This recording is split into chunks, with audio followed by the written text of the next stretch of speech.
Hello, Internet. My name's Taliesin. And I'm Evitel. And it's Friday here in Cologne, Germany for GamesCom 2025. Hey.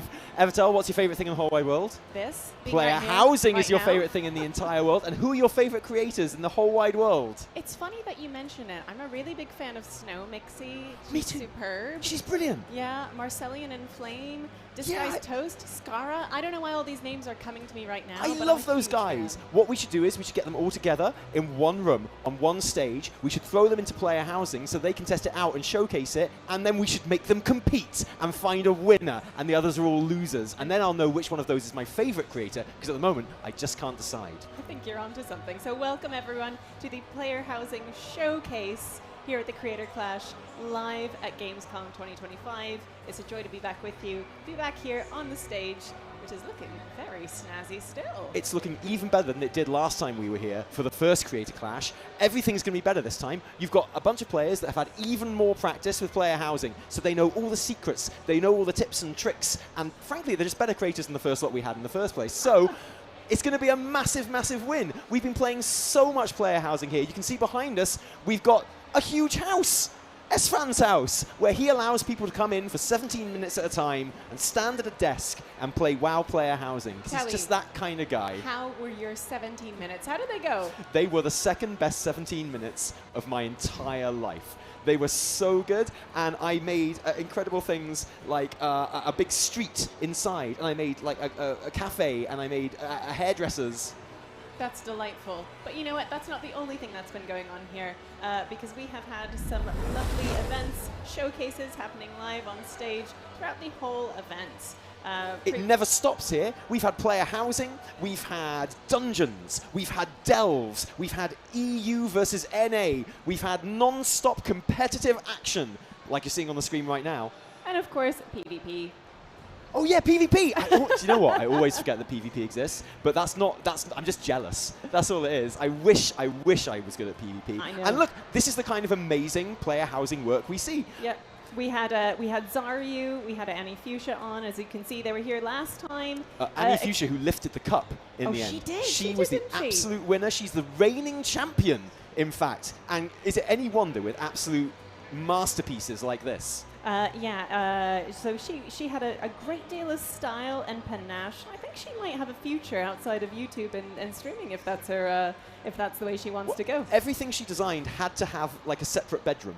She'd design a room, but then there'd also be like annexed by a bedroom, and that was always the really cozy bit. Okay, but this though, Tally, Zaryu's jumping puzzle was next level. Well, but unfortunately, it was many levels.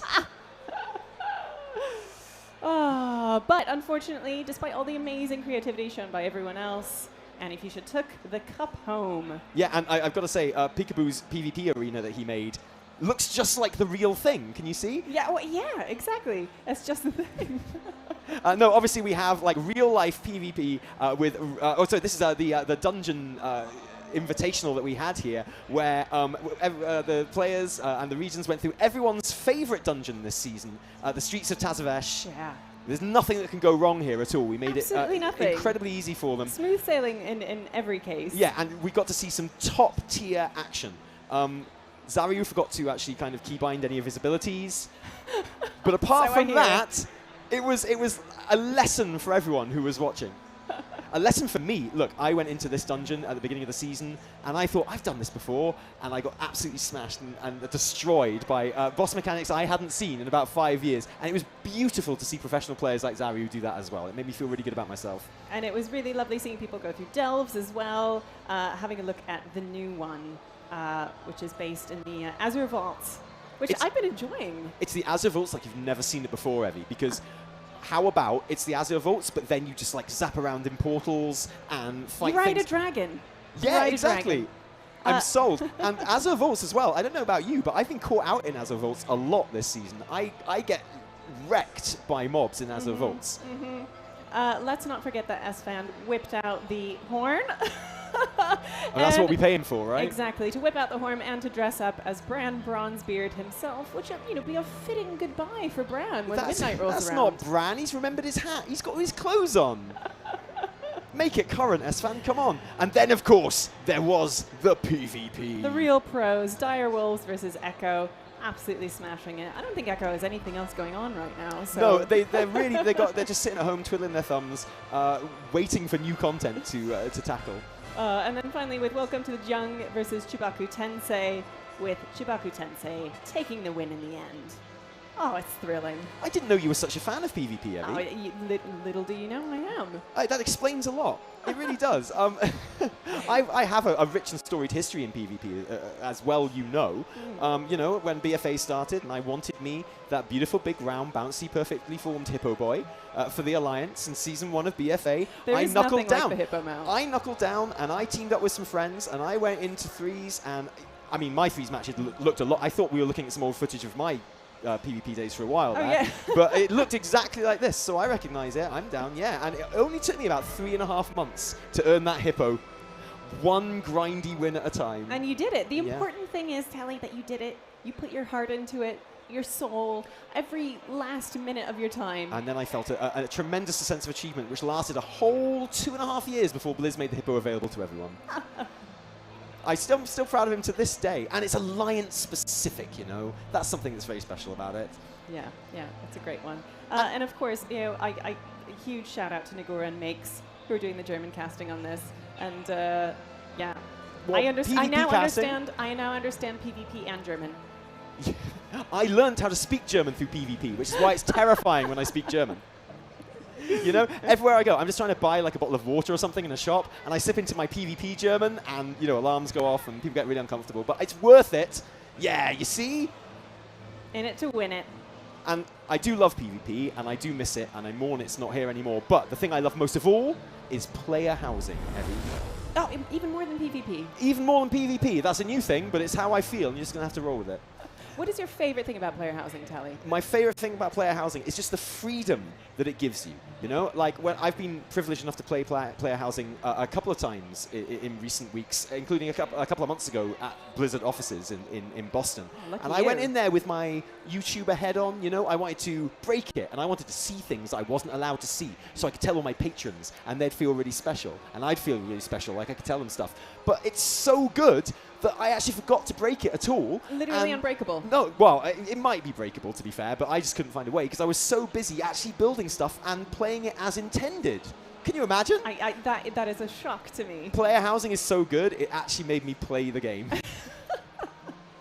It's wild, and if you watch my stream a lot, you'll know that's a big deal. That okay? is a huge deal. No, it's such zero gameplay on that stream. It's addictive gameplay of just putting things together and moving things like minutely from one side to the other, and it really is limitless what you can do. I mean, at the moment, all our guys are just getting warmed up. There's a lot of empty rooms around here. They're just going through the options. But when you really put your mind to it, like I say, you can create anything. I created a Victorian cobbled street inside my house with like different rooms and houses and trees, and there was a spooky well. And then I got like some stocks and I turned them upside down and I sunk them into the wall like that, so it was like it was like a nice archway for my door. And then I got like loads of round rugs and I shrunk them down and I put them in the circles of the stocks. It was incredible. It was so creative and it made me feel proud. And then he fell through the floor and broke it. Well, then I tried to put one tree too many, apparently, and the floor collapsed, and I found myself... Everyone was like, can you get outside in player housing yet? Can you see neighborhoods? And I technically did manage to get outside, but it was kind of like... On a technicality. Xavius's boss room, you know? It's just like the empty void. Fittingly, Very fittingly. But we're going to see nothing like that today. That was just demo issues. That was just demo problems. No, exactly. And I'm really, really excited to see how it's going to go today, because the last time we did the player housing showcase, there was kind of like a gradual development. You know, we did our first challenge and people were still figuring out the controls. Well, they were a bit rubbish, really, weren't they? Well, Let's be real. Well, you know, give them a little more credit than that. And once they got their heads around it, something magical started happening. And the magic was literally, you know, building a jump puzzle, or learning that, you know, someone could rotate a door or flip something on its head. There was a huge craze for just making upside down rooms. Thank goodness. There was just an entire round where people just started making upside down rooms. But it was really wonderful to see people like engaging with the new tools they have, and really exploring their creativity in unexpected ways. And that was day one, Evie. It was day one. That was day one of training. Like, imagine what's going to happen when this thing goes live and gets into players' hands, and there are millions of people all just doing the most wild things you've ever you've never even thought of yet, Yeah. and then putting them online for us to look at. Oh, I can't wait. I absolutely cannot wait to Oh, see. we'll look back on these creator clashes, this innocent time of player housing, and we'll go, God, that really was, you know, we were so innocent back then. We were so young. We didn't know the absolute extremes that people could take housing to. No, we couldn't. On that note, I say we do something a little bit different. Let's do something fun. I think we should play a game, Tally. Yeah, sure. I didn't know it was my birthday or Christmas, but let's do this. Happy birthday and Merry Christmas. You're being rewarded with a Spot the Difference challenge. Oh, I love these. How many differences can you spot, and how many can you spot out in the Wait, audience and for the people watching today? This one is considerably harder than the This one that is- we had last time. You know what? You're absolutely right. The other one was like, here's a table, here's a room without a table. This one is a little bit more in depth. Okay, I'm seeing there's a kind of pointy goblin arrow in the right one that isn't on the left. I actually can't see the thing that you're referring to. I don't know what's going on. There. Oh, I see. Yeah, you're right. Yeah. Okay, so there's a big, like, cog carpet, Uh-huh. or a big cog that's being used as a carpet I love that. A cog carpet. in the right? left-hand image, but not in the right-hand image. Yeah. I think that was good. probably the hardest one to spot. I'm going to leave it there. I'm going to retire on a high. I'm seeing a kind of like rotating little like blue light alarm pole at the foot of the bed, where you should always have one. There's also a picture hanging above the bed on the right one, which isn't there. There are a couple of pipes running across the pipes, whatever they are, running across the top above the picture. What else have we got here? And is this? Would you be able to build this in the demo right now? Is this all like? You this know looks what? I incredible. think Look you at can. these walls. And I'm seeing a lot of like creative use of items. So yeah, so you can, Tally, in fact, go in and create this right now in the player housing demo. I recognize that that blood elf. What is it? Bloodstone ceiling? Oh that we're yeah, doing? the blood ceiling is marble? lava. The Absolutely. ceiling is lava, which is very fitting. Ooh, and then the lights. Oh. The ceiling light. Oh, Yeah, there- there's a yeah. flamingo in the foreground on the right-hand side that is in the right-hand image, but not the left-hand image. Oh, well done. Did you know that my nickname in school for a while was the Flamingo Assassin? I did know that. You've told me about 50 times. Because I but- accidentally killed a flamingo. Oh. It was a mistake. Oh, isn't it always? The picture on the right is flipped upside down on one side. There is a toolbox next to the flamingo in the back. Oh, I think we've gotten most of them, Tally. I don't know. Well, I've only seen the ones that you've pointed out, if I'm completely honest with you. So I'm just going to take your word for it, and I'm going to say Oh, yes. and another little tankard on the table. You have. I On the guess, desk. in fairness, in my defense for being rubbish at this game, I'm more just in awe of how goblin-y this room is. I just don't think we've seen a room in player housing this goblin-y There we before. go. Was there anything? Oh, there was something on the table next to the little zebra print chair. Missed that one. Missed the light above it. Oh, being on a slightly different level. Okay. Missed a couple of lights. Hey, but all in all, Basically, not too bad. if the last Spot the Difference we had a couple of days ago was a Mythic 0, this was like a Mythic +6 at least. Maybe even higher. It's like you do 8 of these Spot the Differences, you'll fill up your entire vault, heroic level They gear. grow so fast. Yeah, exactly. That Oh, was brilliant. I mean, fantastic. I'm just hoping that we get anything like the level of creativity and building skill from our contestants today. If anything, let this serve as inspiration for our players who are just getting settled, who are already starting to build. We're some seeing pretty some cool stuff. incredible warm-ups Oh. going on stage right now. I'm seeing a gimbal. My heart soars at the sight of discovering the gimbal, which allows you to rotate in any angle. And look, we've got the gimbal. We've got For those Scarra who aren't is- familiar with is WoW player gimbaling. housing, you can see that there really is every degree of rotation and customization and positioning that you can do with these decor items and furniture. When we say there's no limit, there really isn't. You can float stuff, you can clip stuff through other stuff, sink things through the floor, you can stick them to the ceiling, you can make them 200% bigger, and you can make them 20% the size that they were. There's just so many things you can do, and that means, of course, that you don't have to really be limited by just the stuff that's in the decor library. No, not at all. You can stick things together and make things appear through the tops or bottoms of other things and create basically anything you can think of. Snowmixy has gone in and impromptu created a shrine, like a little ceremonial space. I absolutely love it, with a whole little walk-in lined with candelabras. She's playing around with the scaling, right? That's something you can. She's making a nice little kind of like, processional Yeah. walkway. Yeah, it's delightful, leading to this kind of glowing orb of light. think I know what side she's on. The only side anyone's on. Well, she better be careful. She's only got a very small sanctuary she's allowed in in this player housing as an alliance member, right? And Esfand is in the back, out in the field, as it were, keeping an eye on our players. Yep, he's our man at the scene. And we're going to go over to him right now, where he's going to give us the close inside scoop on all of our contestants. And introduce us to our players. Yes, please.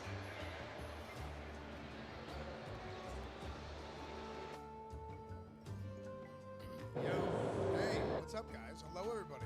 Guys, it's me, it's Esfand, and we're here for another wonderful, wonderful day here at GamesCom. And we got a lot of architecture happening here, don't we? Flame, what's up, dude? Hey, what's up, man? How's it going? I am hungry if it wasn't projecting enough in my little kitchen here. Yeah, I can see that. You have a lot of what is your inspiration here? This is basically everything I want to eat right now, and I'm trying to find it all in this library of things. Not enough meat for my taste, but we're cooking. Are you a big meat guy? I'm a big meat guy. Yeah, I'm a big meat guy. I like meat. What's your favorite meat? Medium rare steak. Good choice. Solid choice. You know what? I'll take that. I accept. So give us an idea here. This is all the things you want to eat. This is, I see you've messed with a little bit of, you've done some stuff with the scaling here. You've actually shaped things out. It's almost like you're have you ever done any interior design work? No, but if this whole YouTube thing doesn't play out, I know where my next career is going to be. That's life. It's not good, but it's how it goes sometimes. You got to be adaptable. So what's the direction you want to go in from here? The direction is, it looks like you're going into a dungeon, but the surprise is that this is like the heavenly Shay a la MarcelionOnline, where you can eat anything from fruit to whatever spinny pot this is. This is on the floor because somebody didn't like it. And then just pick something from the counter and just throw it here and see what's cooking. Okay, sounds good, dude. I'm gonna do you a favor, okay? I'm gonna flip your phone upside down just in case the message leaks, so that it's not on the camera. So I'm gonna help you out there. All right, thanks, Flame. Snowmixy, how are you? I'm doing good, thank you. What's your motivation here? What's the direction you want to take this? I mean, it's probably not too hard to guess. All right, if you know Snowmixy at all, okay? Legendary Paladin PvPer, Holy Paladin PvPer. I'm gonna guess Blood Elf Paladin, right? Yeah, this is for the Paladins and for the Blood Elves. Yeah. Sick. So what's your favorite thing that you've done so far? This little thing here and the golden carpet, I think is looking very pretty. It is very pretty. Yes, it is very, very pretty. Hey, the crowd thinks it's very pretty, right? Yes, very pretty. Woo! Yeah. That's sick. You can just make them do that sometimes. It's cool. So what's the next thing you want to do? I want to make a library because I feel like books is Blood Elf. And Librams are like Paladin. Yeah, exactly. So you get like a 2-for-1 special. Exactly. That's what I'm going for. Sick. Okay. We're excited to continue to see it. Thanks, Snowmixy. Okay, let's go over here to Toast and to Scarra. Okay. Our buddies here. Dude, big toast. How's it going? It's going good. How are you? I'm doing pretty good, dude. It's good to see you. Dude, you know how long it's been since I've seen you? Man, I can't even remember the last time we saw each other. I think the first time we met was it was at TwitchCon a few years ago. It was you and Cutie. I'm a Cutie Pie. We're standing there. I was like, oh, hey, I'm little old Esfand. You guys are big streamers. Hi, nice to meet you. I think that's what happened. Oh wow, I guess that would. I feel like I would have seen you at some party or another, like Streamer Awards. No, this was way before that. It's like 2018. Damn, that's a long time ago. Yeah, a long time ago, back in '94. So what's going on with your house here? What's your like kind of the direction, the motif that you want to go with? Well, right now I'm just trying to learn all the things I can do. So if you come in here, this is my lamp room, where it's like IKEA.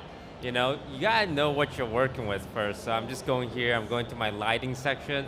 I'm just plopping everything down. It's like, okay, we got some Valdraken, we got some Zandalari, some gnomish barrels. So just to see, you know, what I can bring home to my actual house. Nice. So yeah, like, okay, when you were a kid, when you were looking for things or when you were like organizing things, were you the kind of kid that just takes the box and dumps everything out and then sorts it? I kind of just stuff everything in the box and just put it away and just don't look at it. So it looks neat from the outside, but you open it up and it's all a mess. My man. Sick. Thanks, Toast. All right, let's see what Scarra's got going here, okay? Yo, dude, Scarra, this is it. This is the grand final. Oh, perfect. Okay, so I'm in the process of making a jump quest. You ever do jump quests? Oh, yeah, dude. Jump quests are sick. Yeah, except for the ceiling is a little too tall here, so I'm still adjusting for the height and figuring stuff out. But so far, I have 3 jumps. Sick. You know what you could do? Have you played with the scaling? Yeah, you want me to scale it bigger? Yeah, well, bigger, smaller. You know, I think you do smaller, and then that way it's more jumps. Oh, like this. Yeah, like there's the amount of tools that you have with this. There's so many different ways. There's like the normal mode, and there's the advanced mode, and there's like a bunch of different stuff you can do. But like if you want to make a jump puzzle, you can make some crazy ones. Yeah, I've been working on it. Wait, you're right. This actually works out perfectly. See, I'm a housing coach as well. You know, I have great coaching ability. I'm going to oversee my team here, these 4 guys. We're going to go ahead and send it back on over to the desk, and I'll make sure these guys get to work good.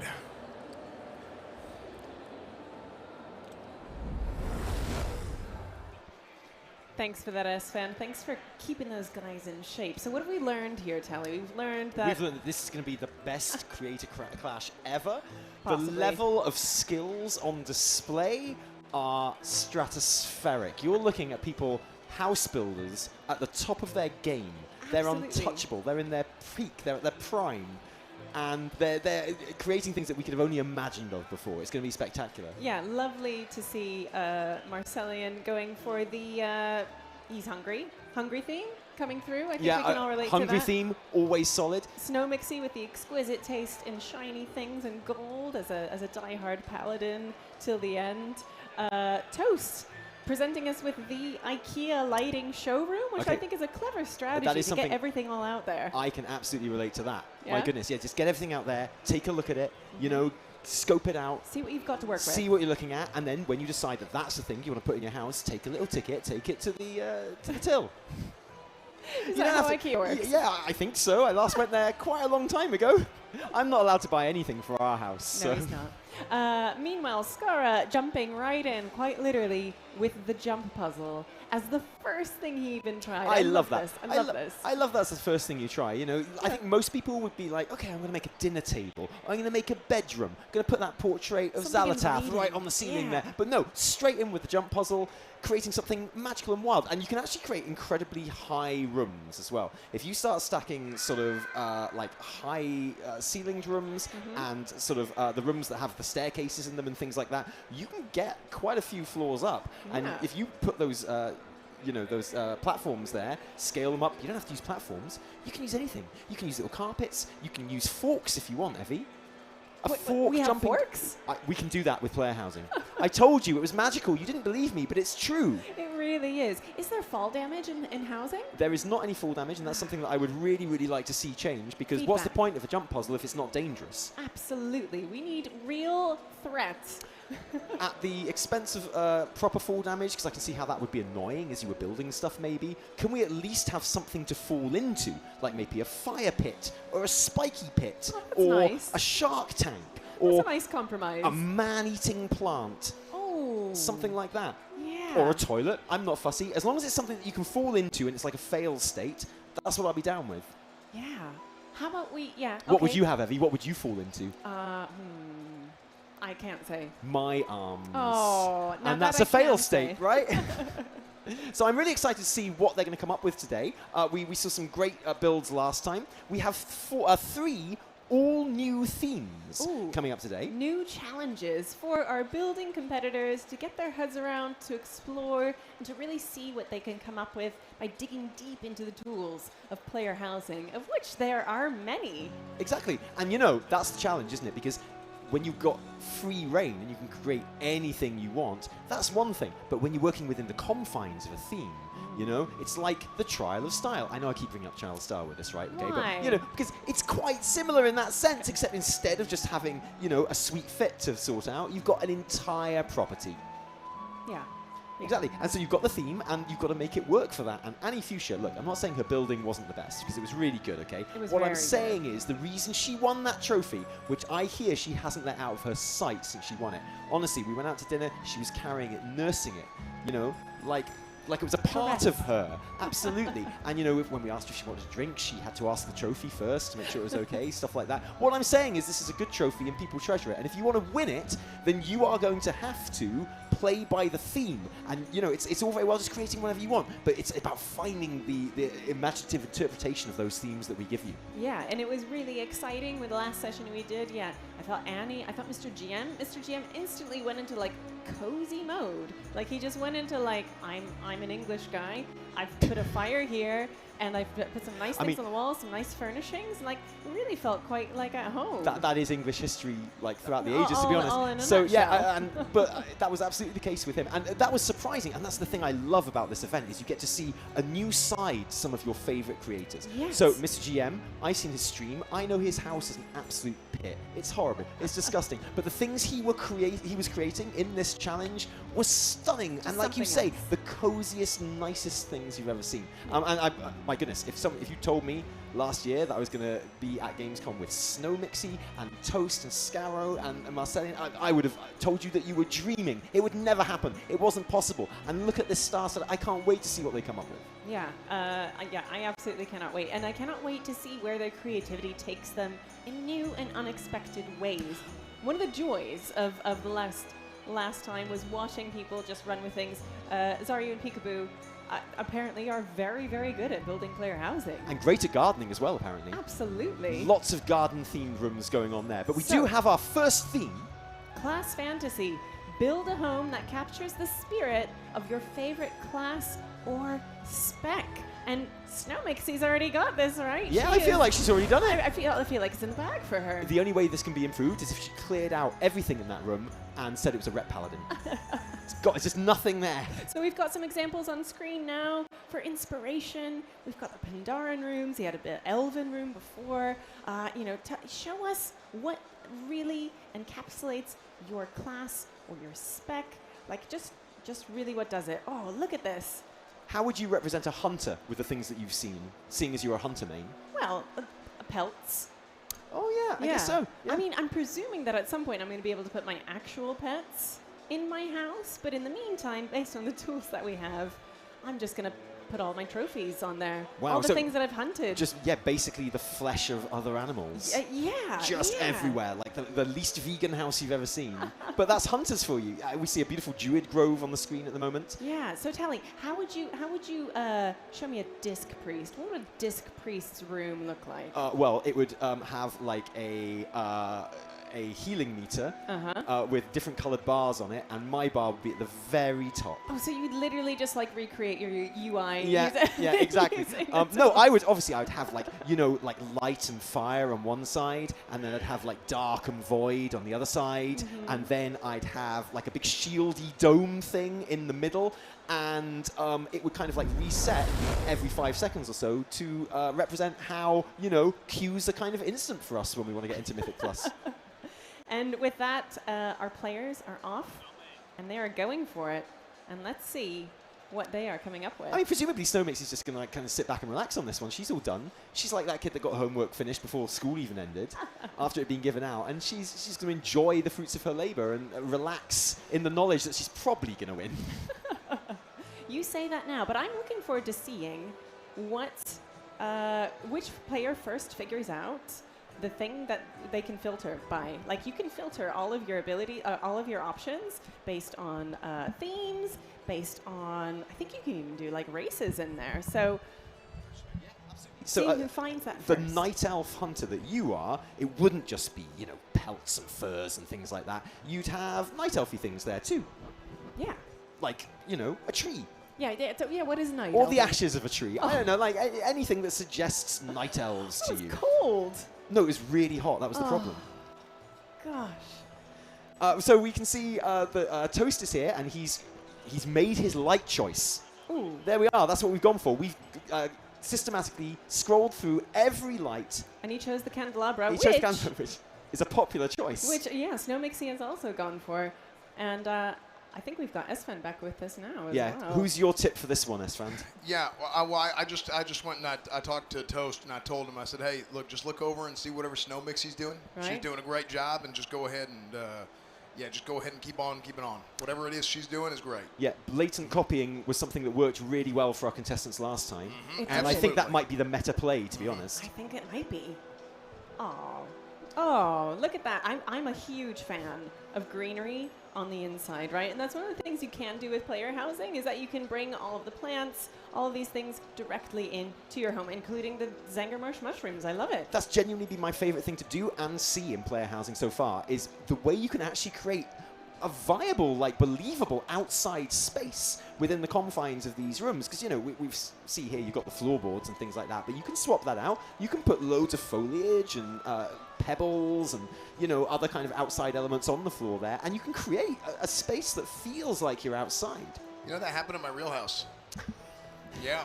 No way. In my real house, yeah. The trees started growing through the wood porch thing. Wow. Yeah? And Yeah. you had to spec change to Druid, obviously, at that Well, point. I mean, I did, or I had to work on my sword skill to get it up to chop it down, which I still haven't done. Yeah, so that thing's just. Still there? Oh yeah, it's bad. It's going to be huge by the time you get back. Probably. Yeah. Actually, I don't know how. I mean, somebody.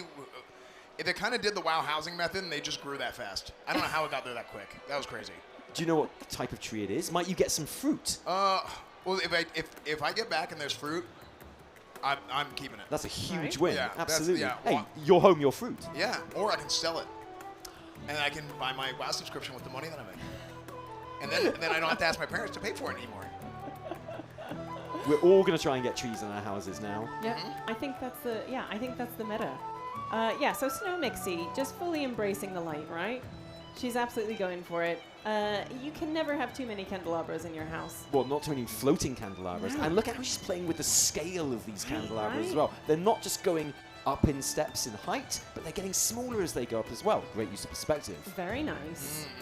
Yeah, really thoughtful use of the tools here. And you can see her using the advanced mode to move things around, really place them exactly where she wants them to be, and creating this dream house for a paladin. And the advanced mode with this building tool is amazing, and it is the way of putting these things together where you really can make anything you like.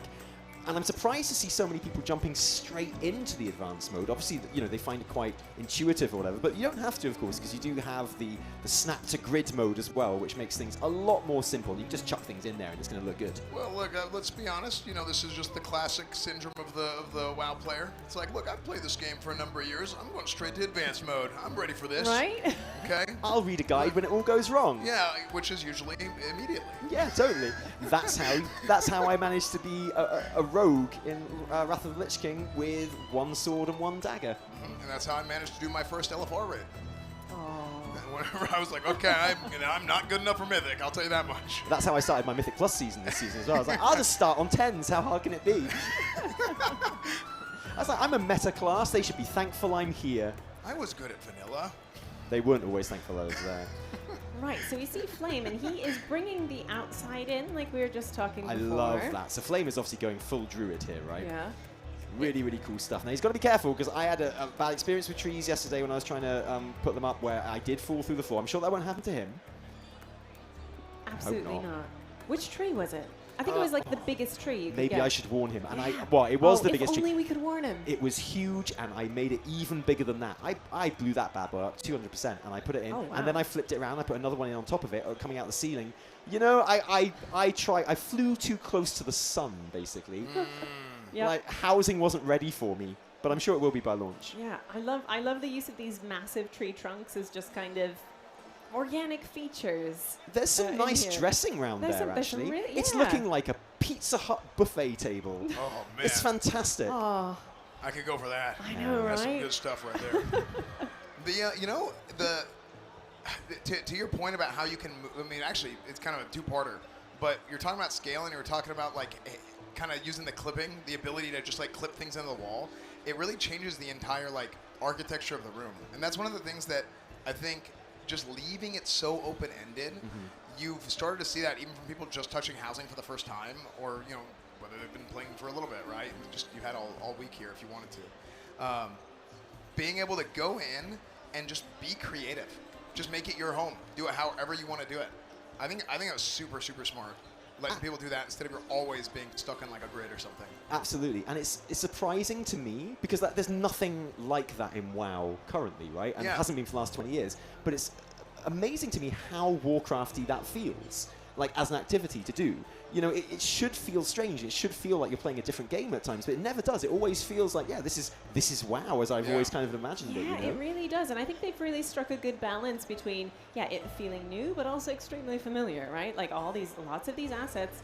Well, some of them are quite new, but they look and feel familiar. You kind of know what to expect with them, and you have so much freedom, but you still have these kind of brilliant templates and these brilliant assets to work with that just are like pure Warcraft. Yeah. Oh, I love this. Reading Nook. to read your Paladin Librams. Yes, of course. Yeah, I think one of the big things too is like, listen, I'm not trying to make work for people, okay? But I will say it's very impressive how in the last few years especially, we've really seen Blizzard be like, you know what, we're just gonna unhitch the trailer here. And we're just gonna hey, let's take the WoW engine and try and do some other things with it that we've never done before. And like another good example was Plunderstorm, right? Yeah. Absolutely. And it's like, okay, you made basically an entire different game mode, a seasonal game mode, and you've taken it from the core of what WoW is, but it's not WoW almost at all, right? It's really not. Like you look at it and it's WoW. You press the buttons and it feels like WoW. But then whenever you look at the mechanics and how it works, it's not WoW. It's something else that's really, really fun with a WoW base that appeals to both the WoW players and people who haven't played WoW before. I was amazed by how much I loved Plunderstorm. It was super good. 'Cause that should not be my bag at all, but I was in love with it. I couldn't stop playing it. Yeah. Until the day I got my pirate transmog, and then I stopped. I was fine. I was done. But I enjoyed those days. I was the opposite. Well, I mean, I loved it, and I played it through. And then I was, like, really mourning it when it left. Yeah, you were, actually. Because, it just gives you that quick fix, and, I never die in like the first 10 people. That never absolutely never right? 100%. Yeah, that there's no way. absolutely never happened. That would never happen. But later on when I would be like maybe second or third most of the time, I just knowing that I could like jump back into a game, and it's cool. It felt fun. It felt familiar. But yeah, like you say, Esfand, it was like completely different. It was so cool to feel that. And player housing is something like that too, right? Yeah, they found ways to take things that are in WoW, use the mechanics that are in WoW, like whether it's from the interface or anything else, and they've added a new feature to the game. It's not a game mode, but it's a feature that it does kind of feel, it's like build mode in whatever. And like think about if you're a dev kind of making this, the wealth of options, the wealth of like already existing decor in the game that you can draw from.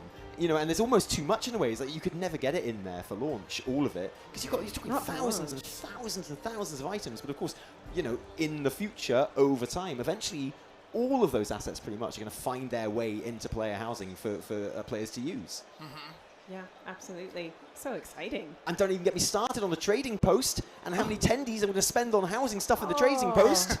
My tendy bank, the bank of tendies, is like, it's not looking good for me right now. Dude, they're going to have to up those tendies because, what with 6 mounts a month, and what with the bandanas, and what with the cloaks, and what with all the other things, and whatever kind of themed transmog they've got that month, and housing items as well. Are you kidding me? They're going to have to give, it's going to have to be thousands more tendies every single month. Yep. Basically. Make it happen. Yeah.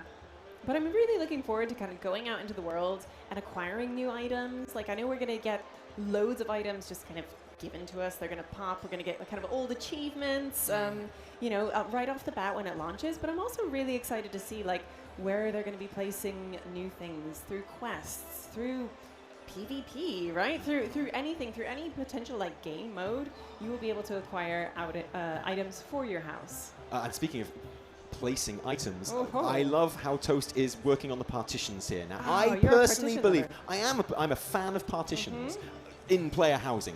Let's be very clear. And I think that you know, I think this is really the key to player housing that a lot of people are sleeping on. Because you've got these huge, I mean, look at the size of all these rooms that people are using here. They're vast, they're huge, but when it really starts to feel like housing to me is when you actually bring those walls in a little bit, you know? And instead of just having one big, like, open floor plan, sort of warehouse kind of apartment, you sort of bring those walls in and you create slightly little cozier places that are a little bit more organic and that you can wander in between. So whatever the actual big room limit is in player housing, functionally it's loads more than that because you can create loads and loads of littler rooms within those. Yeah, and I'm absolutely loving this approach from Toast. This is brilliant because he has, like you say, he's gotten in, he's put in some columns, he's put in some partitions, and it's like the whole space is changing. He's developing his own rooms. Oh, you're right, Telly. This is so exciting to see. Look, this guy, I'm telling you. Well, he's a pro, right? He's a pro, but not only that, this guy's a few rooms away from making an Among Us map. Yeah, we're gonna start seeing challenges in here, stuff that like nobody even knew was coded in the game. He's gonna find a way. And look, the confidence with which he pulled that candelabra through the wall. Yeah. He knew it was there. He knew where it was going to end up. Column on the corner. Yeah. I mean, this is some high-level house building skill here.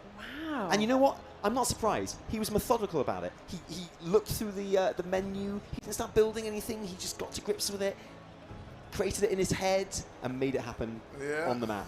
And meanwhile, Scarra he has returned to the jump puzzle. Another jump puzzle. Yeah, I'm all about it. Yeah, Scar is my spirit animal today. But this time, straight up. This time it's a night elf jump puzzle, Yeah. and keeping within the theme, which I really appreciate. Yeah. It looks like he's making a bridge out of the chests. Right? Are those chests? They look like chests. Crates.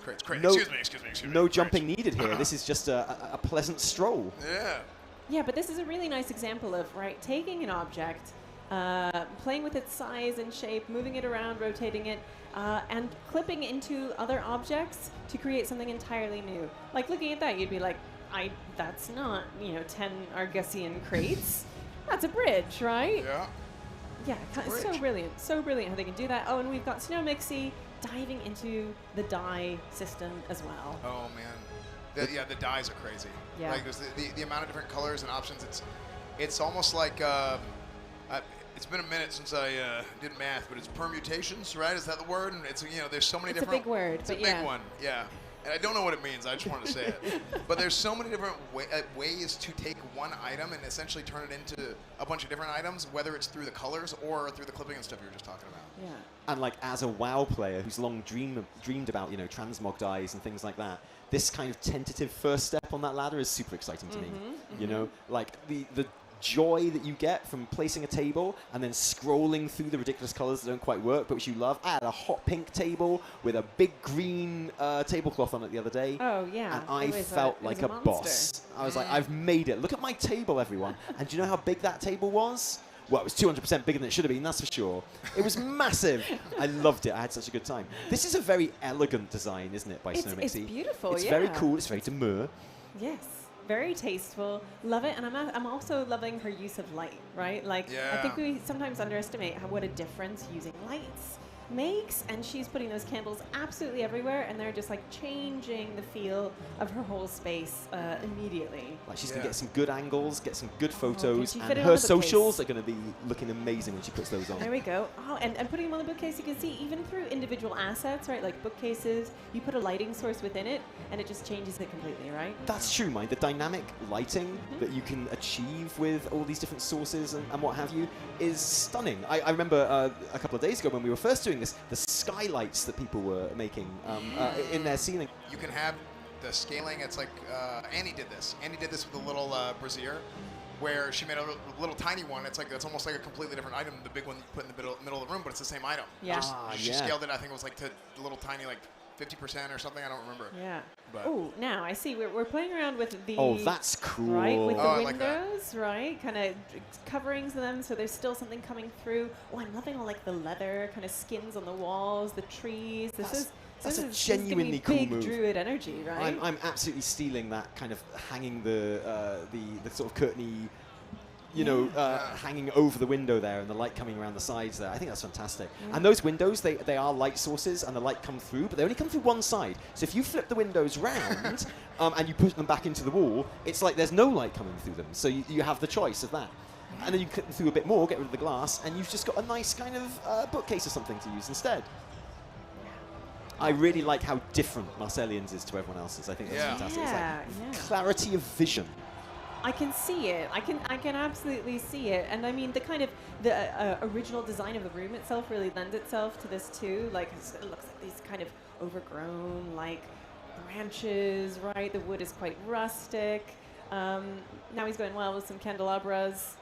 And this is a really good theme as well, because one of the things that all the devs that I've spoken to are really keen to push and make clear in this first iteration of player housing, this launch of player housing, is that for them, the most important thing is that players are able to have a sense of class identity and a case of racial identity as well. So those are the items and the themes and the options that they're really focusing on in this like initial launch of the feature is, you know, if I'm a rogue, I want to be able to make something that looks like a rogue's house. If I'm a night elf, I want something that's going to look like a night elf house. And we're seeing just the kind of scope that has here. Yeah. Huge fan of the partitions going on in there with Toast. And back to Snowmixy. Also, again, it's just so. She's got great taste. I'm so delighted to see everyone just like knocking it out of the park with like, you know, a cohesive vision, some nice lighting, some nice rugs, a bit of art on the wall. Meanwhile, yes. You know what? Even I don't know what that is in the middle, but Scarra's figuring it out too. Yeah, he's recreating the Exodar itself in here. Is that what we're going for? I think that's what we're going for. That is, We've got a floaty bed. Yeah. We've got like cool disco crystals hanging around the place. Yeah. And an abundance of crystals as well. Yeah. Oh, wow. And you can see, just using like a single light source, repeating it over and over again, just gives your room instant like purple Draenei crystal vibe. It's true. It changed the vibe absolutely and instantly and completely. And suddenly it's like this whole different other space. Yeah. Absolutely incredible. Love your work, Scar. So I think Snowmixy has obviously got herself a new Insta follower in you. I already am. Thank you very much. Well, on your other account. Now you made another account to follow her just on your because you like this so much. secret account. Well, I would never tally. But yeah, great seeing these guys. Great seeing the absolute focus and concentration as well. I love when people get in the flow, right? I love when they find the tools, they find the things that they like, and they're just like they're in it. They're absolutely laser focused. And having a good time. This is when like a build really comes into its own for me, you know? You've got your basics there, you've got the shape, I've got my trees in instead of like the columns, I've put my little drape things over the windows, and this is where you can start to really have fun with the little knickknacks and the little doodads and the things that really kind of elevate it, you know? So suddenly you're getting little grass bits here, you're putting little items just in random places and spreading them around. A cobweb here and there for realism. A little bit of environmental storytelling. It's fantastic, and that's where it really becomes like your own thing, you know? Yeah, Flame's really owning in that regard, I think. I think he did a really, really good job with that. Incredible focus. I cannot wait to see what's going on here. Yeah, and again, an excellent use of the gimbal, using rotation and clipping to turn this column into something that is something much like a column, but you know, doesn't serve the same purpose as a column, and that's the important thing. It's a fireplace. It's a fireplace. It's a fireplace. No. Wait, is he making a death pit? Oh, gosh, I hope so. Is he making a plank to run people off into the fire? He's trying to. It's the last thing they'll expect. Oh, because there is a kind of a fiery effect on the bottom of that there. There is. I think this man might have discovered something.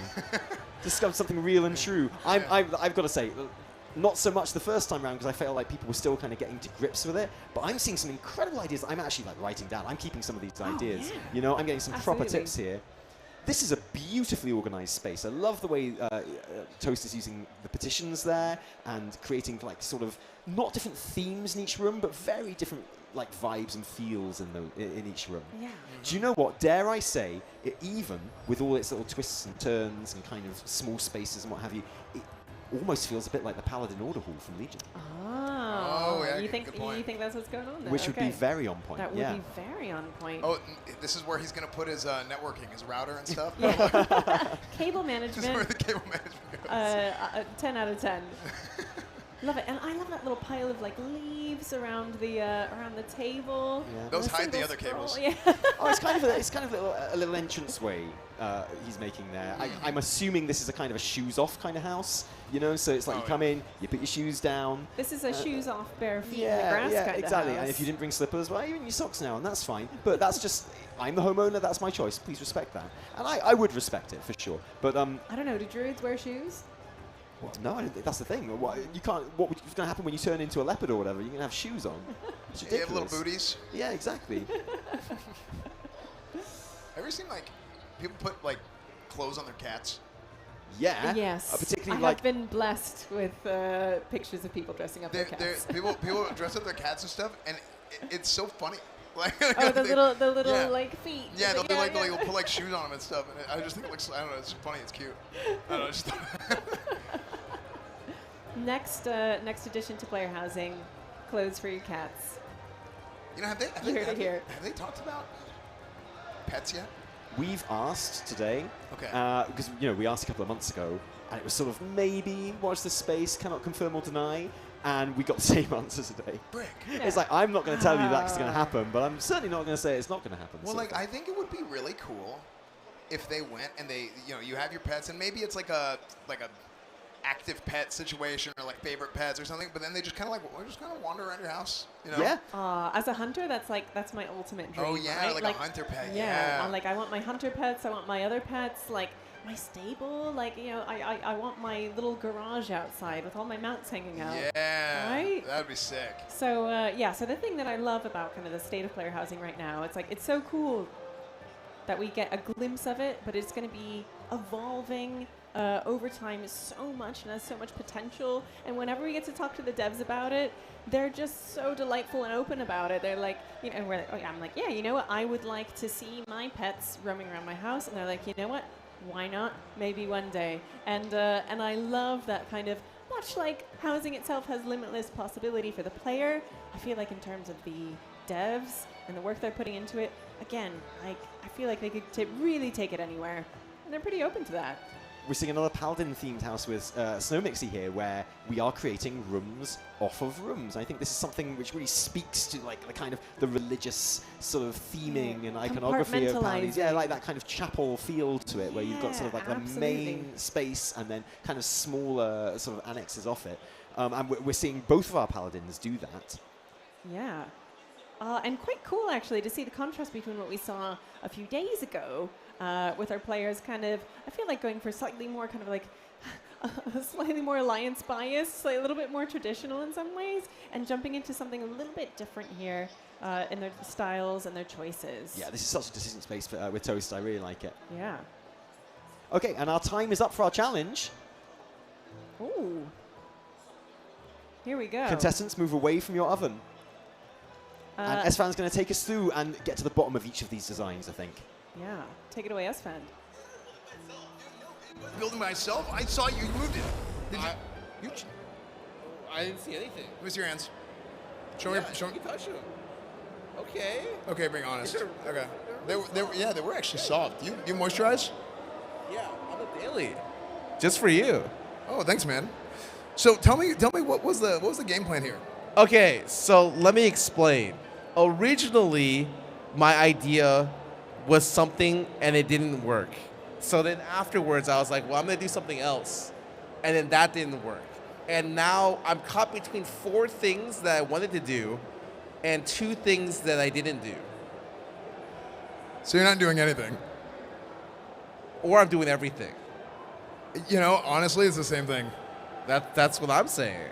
So tell us what you wanted to start with, because I thought you were making a death pit. I thought you were making a plank and you were going to have them fall into a fire trap. There wasn't enough demon fire like buildings for me to try to. I was gonna make it clip demon fire in the entire like place, and then I looked around and there's nothing. There's not one, and so then I tried clipping furnaces. I tried clipping a lot of things, and I realized I can't do any of this. And then I was like, okay, but what if we go back to a jump quest? And that doesn't work. And then I put rave lights.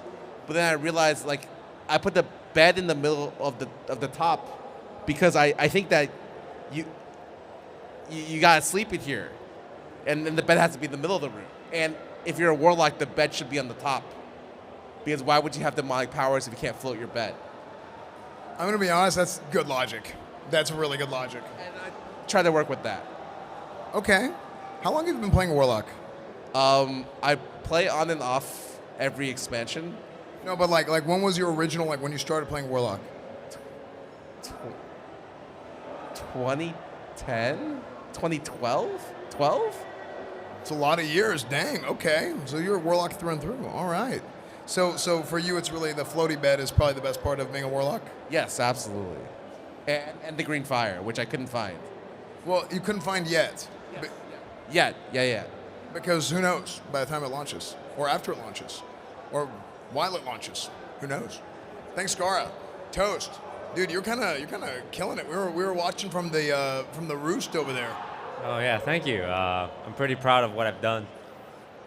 So what was the idea behind the what was the real idea like that you started? Because we talked about it up there. There's actually Tally that mentioned it. There's a little bit of Paladin class hall action we're seeing.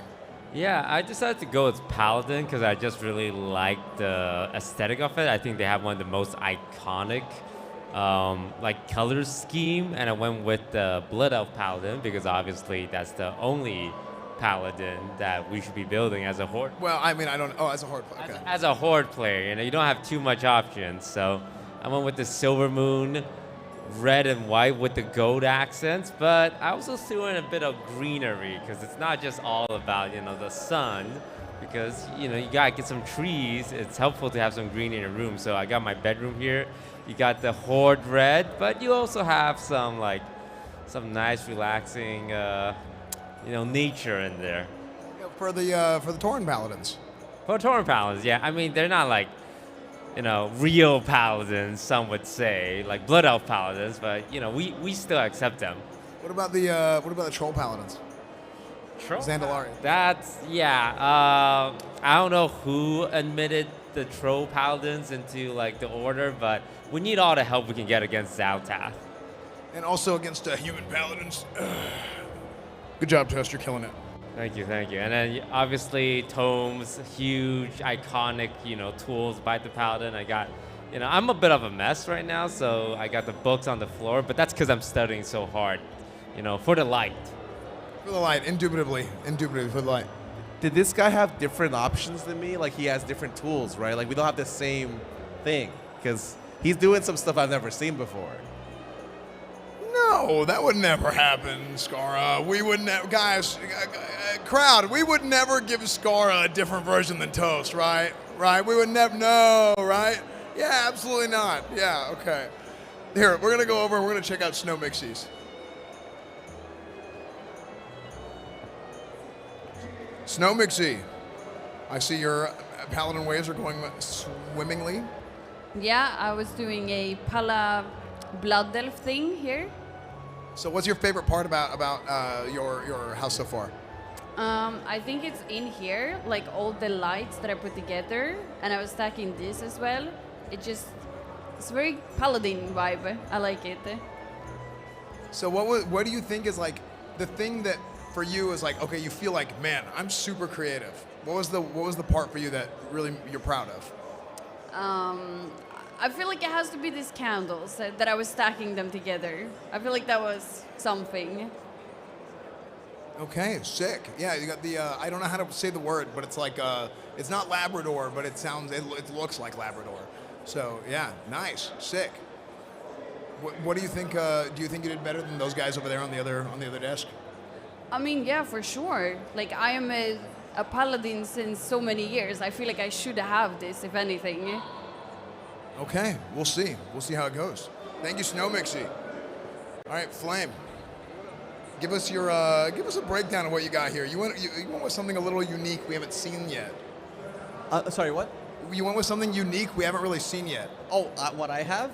Yeah. Well, it's kind of like a druidy theme, and I'm just getting tired of my friends telling me to go touch grass, so I just filled all of this here. Well, it's not hard for you to touch grass, is it? What is what? It's not that hard for you to touch grass. I mean, it's right here. I can just like sit here and take a nap and then just like walk over. I'm done. Well, you can. I mean, you don't even have to sit there. You can just reach it, right? Oh yeah, it's like it's within reach. It's everywhere possible, so you cannot miss it. Sick. That's awesome. So what was your personal favorite part? The thing that you thought was the most creative use of the tools that you had available to you?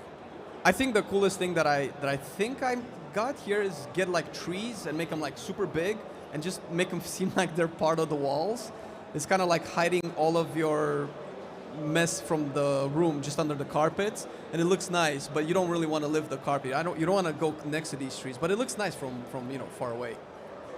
Okay, sick. Yeah, I'm seeing the and then we think where are you going to put the? This is something we talked about for a while. Where are you going to put your like router, like the Wi-Fi? Well, as a druid, I don't believe in internet, so it's all about being connected to the nature, and this is the closest I will get to any kind of Wi-Fi. It lets me talk to my mom. Oh, sick. Okay, I like that. He's got a cell phone service. Oh yeah, for sure. It connects to Elune and everybody else that has this ISP at least. All right, sick. Thanks, Flame. Man, we had there's some creativity going here. These guys are pretty good. These guys are like, I don't want to say better. Okay, I don't want to boost their egos. Okay, and we had some good competition from the other day, but these guys are looking pretty solid. Let's see what Taliesin and Evitel think about it so far.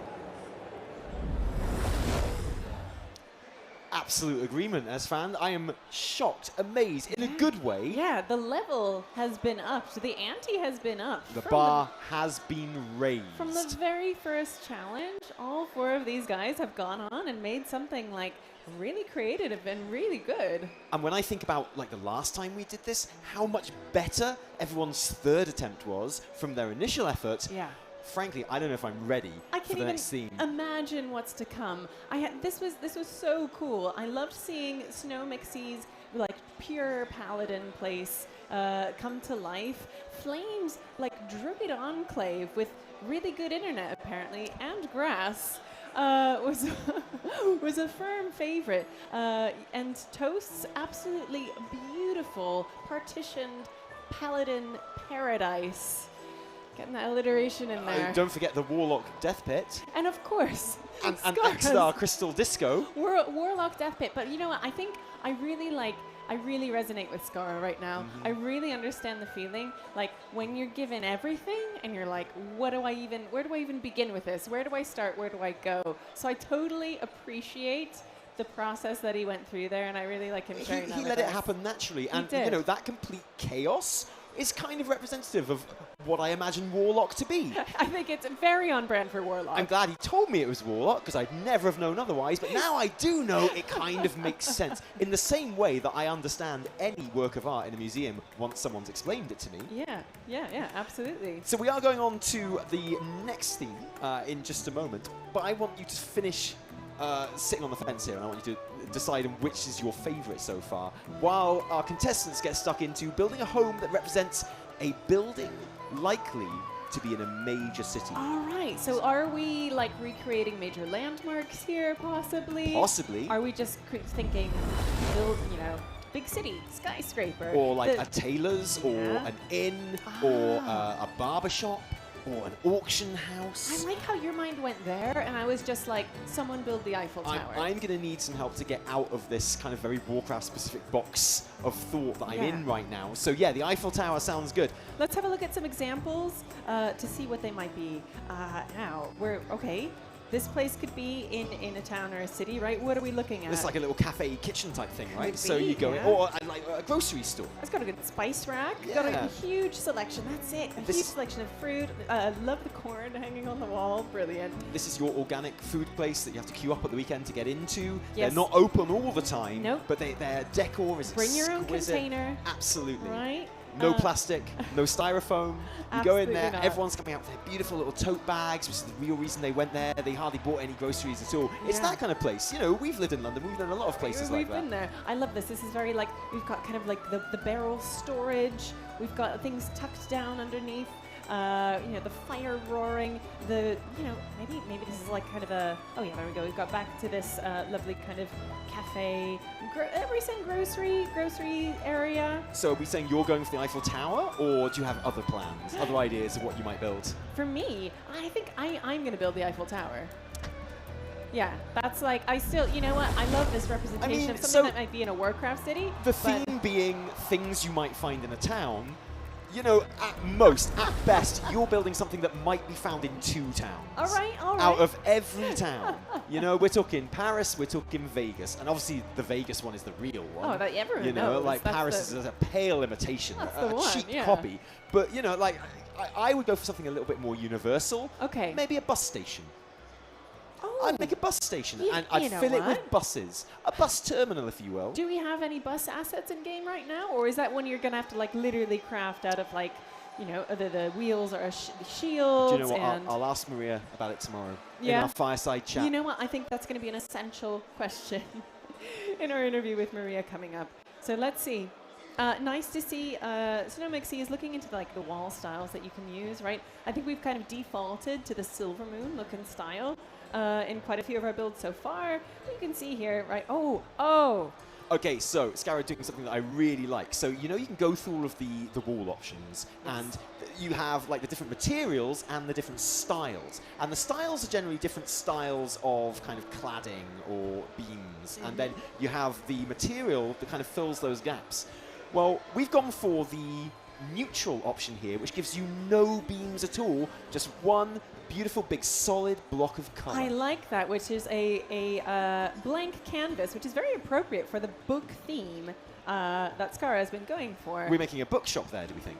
Or a library. A bookshop, a library. Meanwhile, oh, the tables have turned, and Toast has jumped on, quite literally, the jumping puzzle bandwagon. Or maybe, you know, he's just trying to get a better look at where he's placing his assets, right? Yeah, Like I maybe, mean, that, you know, that's he's dedication just to the having a look cause there. around. 'Cause Because as you're building your player house, you know, it's kind of what you can see is based on where your character is. It's based on your character being in there and the camera being around them. So I love the idea of like literally just creating some platforms to jump on so you can get like a bird's eye view of your space.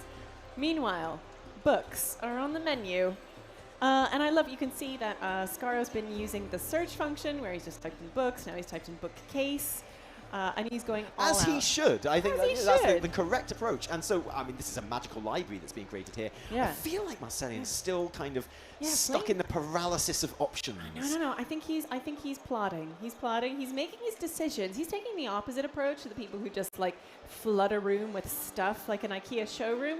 He's going through. He's thinking about it, and he's making some choices. Okay, so what do we think this is going to be? It's an IKEA lamp showroom. Really, that's what we're going for. I Well, don't know. I mean, I think the focus on like a mechanical element of this. Maybe I'm thinking maybe it's a car mechanics or a Yeah. garage or something like that. Yeah. Okay. Now, this is interesting, right? We've had some rotating of this kind of big draconic skeleton head. Was that to try and make it a better platform to jump onto? Do we think to the side there? No, I'm really okay. Oh, I'm so really now curious it to looks see like what's going on we're here. getting a baseboard for the head here. We're Oh, putting a absolutely. shield with You've gotta nails in mount it. it properly, right? Exactly. This is Yeah. going to be a proper mount for the skeleton head. So do we think we're making a museum of sorts here? Could be a museum. You've worked in a few museums in your time, Evitel. have. How does this rate on the scale of museums? At the minute, it's a big empty room with an object in it, which, by definition, is kind of what a museum is. So you know what?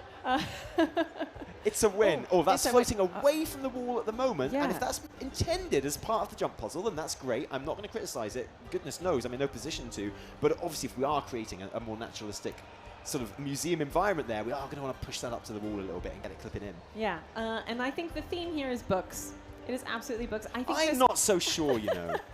the floating books spinning around in the air is, I think, one of my favorite bits in player housing that we've seen so far, because it's so so evocative of some of those early shots that we got of spaces that feel like magical and like libraries, like old spaces of, you know, like magical potential. And I love that he's just absolutely littered the place with them. And just literally throwing books all over the floor. It is uber Warcrafty as well, of course, isn't it? Those floating books. It's, extremely Warcrafty. grade Like just A fantasy action. straight out of Khadgar's library, right? Like just straight out of the tower. I love the variety of bookcases we've got here. As you can see, it's not all just the same thing. We've got loads of different types. We've got loads of different books. I'm enjoying Scarra's method of like literally just chucking them on the ground, making the bookcases as big as possible to fill up as much wall space as possible. This is like one of those bookshops you see on Insta or something. Yeah. Where, you know, it's like, it's in some town somewhere. It's next to a big chain of bookstores, but somehow it's still there. And it's got just like bookshelves rammed in, squashed up together. None of the books are organized properly. Some of them smell weird. You go in there and like the guy's rude to you and you're like, how do you even keep rent? How do you live in the city center like this? How does this work? And you know, but there's a magic to it. There's, you know, there's this musty I can smell the books from here. I can absolutely smell this place. Yeah, you know what? I felt that about this entire event so far. I completely agree. Oh, and it smells delightful. It really does. And again, I like how he's using the bookcases as partitions, right? As you might find, like in a library or a bookshop, you know, like putting them into the middle of the room, creating little separate spaces with them as well. Experiencing the clipping there. Yeah.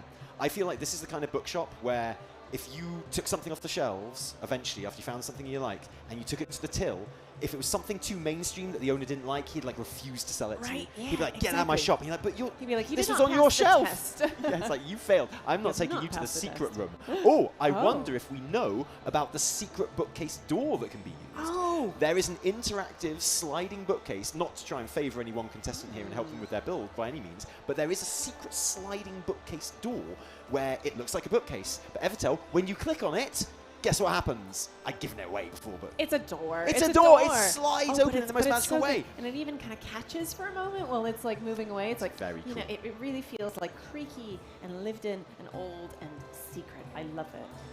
Right, so what are we going for here? Okay, so mostly we've seen sort of customer-facing town buildings so far, but this one looks like it might be airing more towards sort of like a warehouse or storeroom. Some storage space here going on. Yeah, I like the rotating these chests around so they're not all facing the same direction. A little bit of a sense of, you know, disarray. It's looking like a WoD dungeon right now. Yeah, it is. Oh, it really is. Get some cobwebs in there. I feel like we are not seeing enough cobwebs. Well, I feel like Marcel, he took a long time to get this build started. Yeah. He was staring at an empty room for quite a long time. And so whatever his plan is, I have confidence in that man, having spent so long considering this room, that there is a grand plan. I mean, right now, granted, it looks like a bunch of boxes randomly scattered about, but I think there's going to be something very specific going on here. Yeah, I think there is, and kind of the rotating light in the middle suggests that this place means something. Yeah, what that could be, who knows? But I'm we sure will by the time it's finished, it's going to be very obvious. I think that's a camera his mom put in the room, and he accidentally, like, him and his friends were like wrestling, and then they accidentally put a hole in the wall, so he just shoved everything in the room into the corner. Ooh. I think you're onto something. Very likely, and that's what we call environmental storytelling. He's just trying to hide it. He's just trying to not get in trouble. No one's made a community theatre yet. You know, this is the second time you've said the words community theatre today. It's actually the fourth. You're forgetting the player housing interview we did earlier. Where basically, it's like, look, I know it's called interview, but here's just a list of stuff I want. Here are the things that I would like to see in player exactly. housing. And you can just say yes or no, but we're going to take it as a yes either way. You know what? It's just a jump puzzle. This museum has turned into a jump puzzle. I was a fool to ever think it was a museum in the first place. Is a jump puzzle a space you typically have in your town, your neighborhood? Yeah, if you're Super Mario. Yeah. Yeah, I guess we're going for an escape room kind of thing. Yes. I mean, I've been in a few escape rooms in my time. I've never had to do death-defying leaps of agility and skill.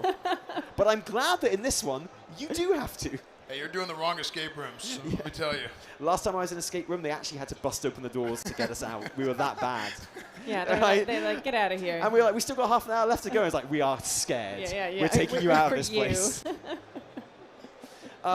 And I think this is one of those kind of escape rooms. I mean, it looks obscenely dangerous, health and safety nightmare. But look at this. I love this method that Toast has been using to stand on the barrel and then using it basically as like a little elevator. Yeah. Jumping He's up got the as he tech. moves us up. Oh, he sussed it right away. Absolutely. Brilliant. How I high think can he go? well, I think his plan Yeah, here is I to love test for fall damage. And look how I had no idea you could even go this Oh, high. I didn't This is realize incredible. this building could get this high. This is never ending. Oh. Wait, what? Is Big that how you secret- escape? Whoa, that's Secret pathway. insanity. Amazing. And your prize is a big empty room. I love that. I had no idea these houses could go so Toast, high. don't do it. No, Toast, no, no! no. Oh, he's fine. Yeah, he's all right. He's fine. He's the boss. Oh, Scarra, you made a mess. Oh. Look at all those books are everywhere. So I feel like this room has been tidied up since we last saw it, to be honest. It was much more of a maze of bookcases before, and now it's a lot more open plan, a lot more space in the center. Slightly concerning having giant fireplaces in a room full of books. Wait, I thought this was a bookshop, but I feel like this is actually like a book burning emporium. Oh, no. For books we don't like, books that are too dangerous. Oh no. Do you have one of those in your town? I mean, no, they don't take any of my ideas. No. Or maybe it's just really cozy. I'm going to be an optimist here, and I'm going to say that Scarra is just creating a really cozy space. Or maybe he Like just more fires. sincerely, genuinely has no idea how dangerous this is. Yeah. And If he does not realize that this is a fire hazard. I appreciate that kind of naivety.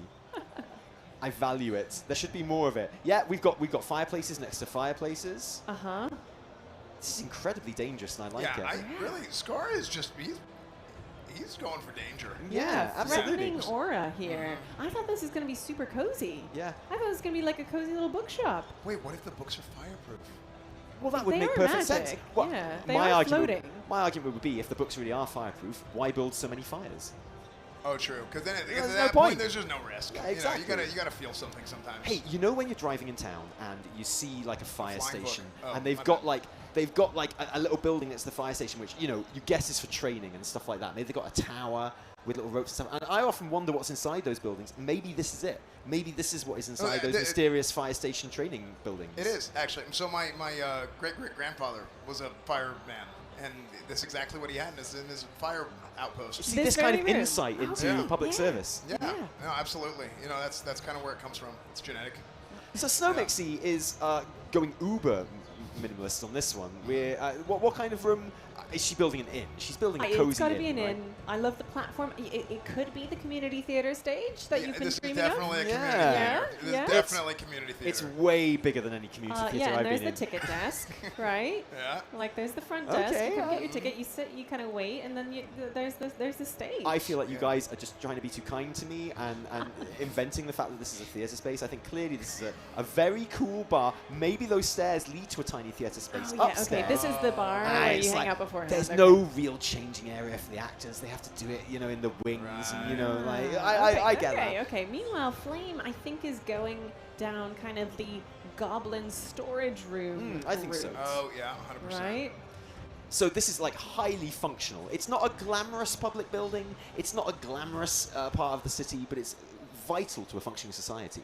Yeah. Could it be? Yeah. Oh, I'm getting. I thought maybe it could be like a blacksmith's or something, but I think I it's like what literally he's just doing like here. a hideout. Look of, at this. Of stolen goods. Look at this angle changing to get Yeah, the I love big that. Yeah. the Love big cog that cog. leaning up against the box. I'm actually wildly impressed by that. Probably quite a bit more than I should be. But I love it so much. I love it when people play with the angles of things and do that kind of environmental storytelling in there. Really, really great. Yeah. We've got Wait, is that a box with cogs in it? It Is is. that a machine box? Tally, that is a perpetual motion crate. I've never seen anything like it in my entire life. It's fantastic. Yeah. So How big can we make it? Yes. That's huge. That's not even a crate anymore.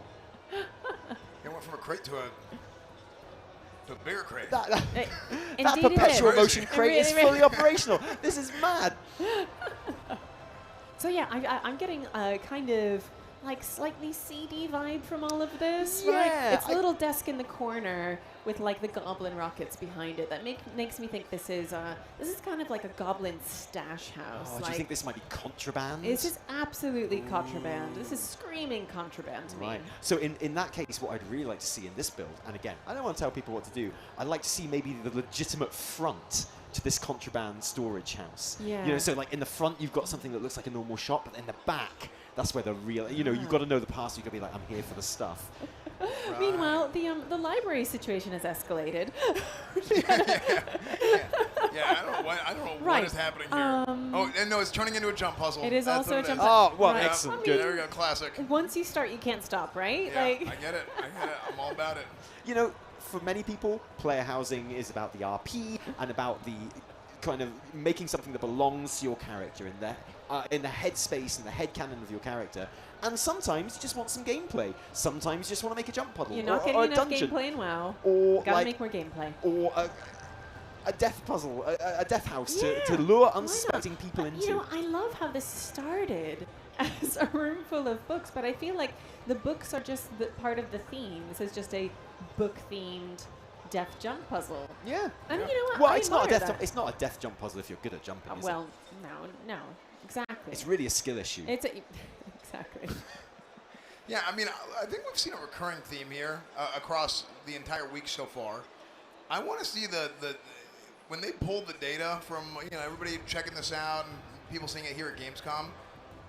I wonder if they have a way of tracking how many people tried to fall from an egregiously high height, and see if if they could take damage. So I wonder if they're gonna turn it on, or maybe do something that's like you can just flip a switch, like okay, my house has fall damage.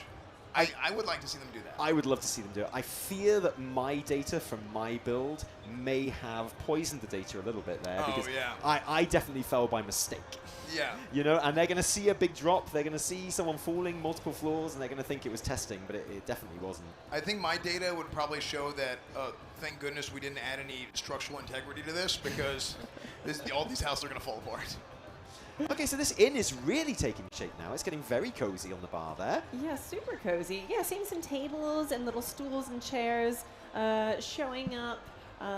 You know what we need? We need some cozy lighting. Yeah. I'm ready. I feel like you you're know, right. the yeah. lighting really makes or breaks a space for me, and I think that'll be the next step to really make this place feel cozy. Yeah, she does have a fire, which is a good first step. What would you do with the lighting there?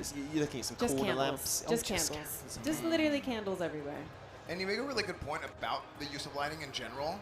Like the way that it affects the ambience. I mean, we can even see on the left side of the screen right here, it's like, yeah, the entire room, it changes the tone of the entire room whenever you have the right lighting in there because of how it affects everything. I mean, even with the little radioactive mom camera. Yeah. Where his mom's making sure he didn't prick a hole in the wall. I feel like that was a very interesting development in Marcelion's room here. We had the arrows pointing into the room to draw in patrons, right? So this isn't some kind of secret contraband stash like we were suspecting. This is genuinely trying to entice people in. There's a chair and a table. I don't know what it's supposed to be.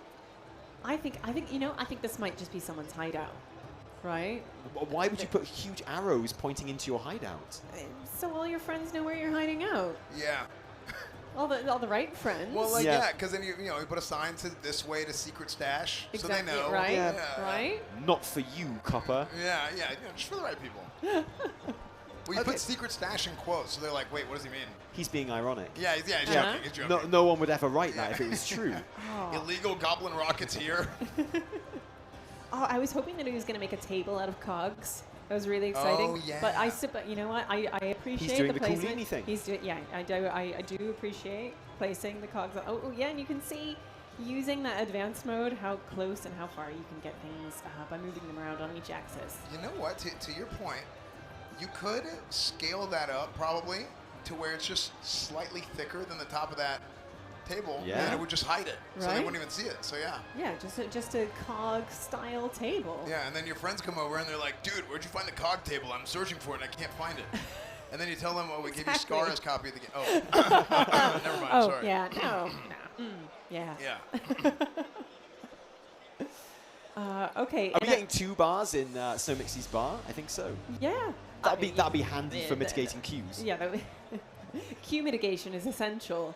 Yeah, and so I feel like Scarra's stopped and he's kind of accepted this as just a kind of a book space. I feel like You know, all of the like light panels, the mirrors are gone. Those are gone. There's kind of less of a threatening aura going on in here. I feel like as an architect, certainly, Scarra might be a man who, you know, suffers from indecision. You know, maybe starts off down one road, changes his mind, swaps it up a bit, and you at know the end what? is left with this big glorious mess. I And don't- I have to respect that. Maybe he doesn't. I don't blame him. I totally get that impulse, especially when you're just given all of these amazing tools to play with, right? Because the world is your oyster. You can do anything, and if you can do anything, you can't do anything. Yeah. I don't know if he's that indecisive, and maybe he is, but I don't really. Oh no, okay, you know I don't what? know, I don't know. I take it back. I have faith in this vision.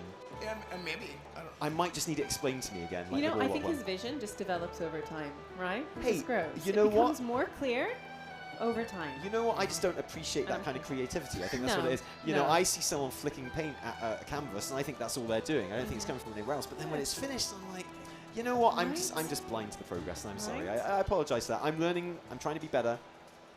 You're doing great, babe. Thanks. So this inn is great. The one thing that we don't have, as we've talked about at the moment, is NPCs that we can add to these scenes. Yeah. Because, I mean, frankly, without a night elf dancing on that table, is it even really a table? Is it really a bar in an inn? No. Or Cold Hearing Man. Exactly. Exactly. But we got the next best thing. We got lots of good lighting. Okay, so what is this? Just a hideout, Yeah. or hotel room, or This is just a goblin flavor. Children's playroom. Yeah. Oh. Yes. With some, some massive rockets. Yeah. Actually, you know what? Goblins probably do that. They probably let the kid, hey, kiddo, just here you go. Here's your first rocket, buddy. start them off at a young age? Yeah. And the ones that make it through safely, well, you know they're going to be good. Yeah, exactly. I am loving all the use of light here, actually. All the spinning lights, like the blue crackling electricity lights. Oh, look at that. We're pointing that in different directions. And there's some good spotlights here as well. You can use to really share and like highlight different parts of your build. Loving that. Still don't know what this room is, but I love the theme, and I'm sure that as soon as Flame explains to our field reporter Esfand what the vibe is here, it's all gonna click. Sometimes function just has to give way to vibes, doesn't it? I'm totally Atmosphere, with you. just general feeling. Who cares if there's no real purpose? Well, actually, the theme of this challenge does a little bit.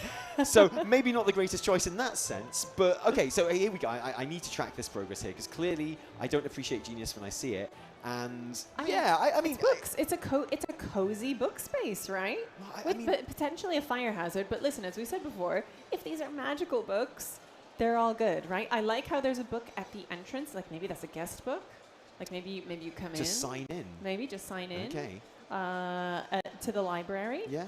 Well, Right? that fence there does make it look a bit like a book zoo in fairness. Like, I'm not going to read any books, I just want to look at them in their natural environment. Oh, it's feeding time down the book zoo. Should we go and watch? Oh. I'm not so sure. I don't know. And also, you say, potential fire hazard. I think very explicitly and purposely a fire hazard. I'm very enjoying the quest that's popped from us on his screen there.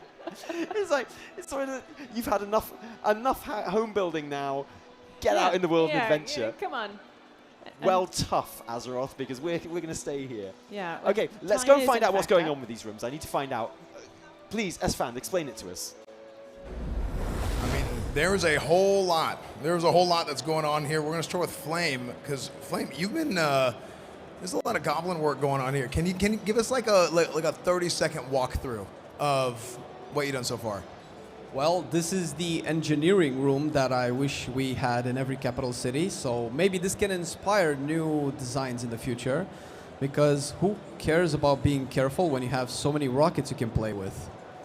And a little machine there to decide the fate if this gets you into the right race combination, I guess. So I mean, I'm seeing what you're doing here. Would you, let's say you got goblins, a bunch of goblin engineering, as we're seeing. What would you say is the recommended age for goblin children to start learning engineering? If we were talking about goblin years, that's a little bit different. I think the first time you can hold a wrench in your hand, that pretty much qualifies you. Now, it comes with a big safety concern that you have to sign. Now, whether or not you're fully capable of signing that and understanding what you're saying, that's up to the goblins. I don't think we can really understand what they're thinking. But stuff is happening here, and goblins make things work, so there we go. Okay, so what's your favorite part of this so far? This room. The favorite part is this, because it really reminds me of the best things in WoW, when you loot a boss and you never know what happens, and most of the times it's a bomb or a skull or something. Oh, look at that. It's exactly how every time my loot goes whenever I loot a boss. That's wonderful. That's just the story. That's just life sometimes. Sometimes you get it, sometimes you don't. So, all right, thanks, Flame. Okay, Snowmixy. Give us a 30-second walkthrough of your area so far. Well, I feel like the time just fly by, so I didn't really do very much, but I tried to do the Goldshire Inn, and it took me a lot of time trying to remember what it looked like. But from what I remember, this is like kinda where you go in. I remember there's some chairs and tables there. We have the bar, we have the campfire, then we have the back room kinda, and then I remember when you go upstairs, it's supposed to be a bedroom, so I put the bed up here. So that's kind of it. Nice. Okay. No, that's good. That's solid. There's also, I mean, we don't have any NPCs, right? There's first aid trainer. There's some other things. But if you could pick any NPC to be dancing on the table in Goldshire Inn, what NPC would you pick? What class race combo? I have no idea. Maybe the bartender? Like he will be dancing on the table or something? That could be good. Sick. Okay. Dancing bartender. Double talented. All right. Thanks, Snowmixy. Okay. Let's go over. Let's see what Mr. This guy is Toast has got going for us here. Toast, how's it going? Good. I completed my room. Sick. What is your, okay, so give us like a 30-second walkthrough of what you got. That's a jump quest. Sick. Would you like to complete it for us? Yeah, let me show you around. Oh, it starts off easy. I kind of based this on, how in Dalaran there's like a lot of mages, and they probably have some secret tricky rooms that, test the new mages, their apprentices, and you gotta figure it out. So you jump up on this, and you're supposed to go on this little pillar. Now this is where it's hard. You got slowly inch. Oh, there you go. This is the big. Yeah. Okay. So. No, I like the difficulty jump. You know what? I'm gonna take it a step further. Okay. What if we make Scarra try and do this? I like it. You know what? Yo, Scarra. Scarra, we have a puzzle for you. Oh? Yeah, we have a puzzle for you. Actually, Toast made this specifically for you. Great, I love puzzles. Yeah, he knows that. So, Toast, why did you decide to make this specifically for Scarra?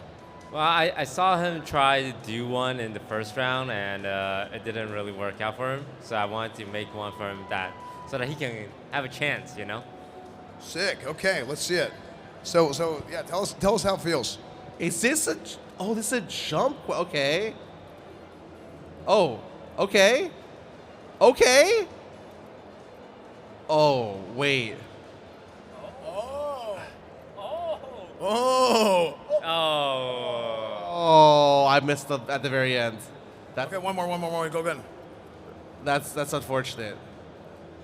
Wait, I think some of the first jumps. Oh, I just fell.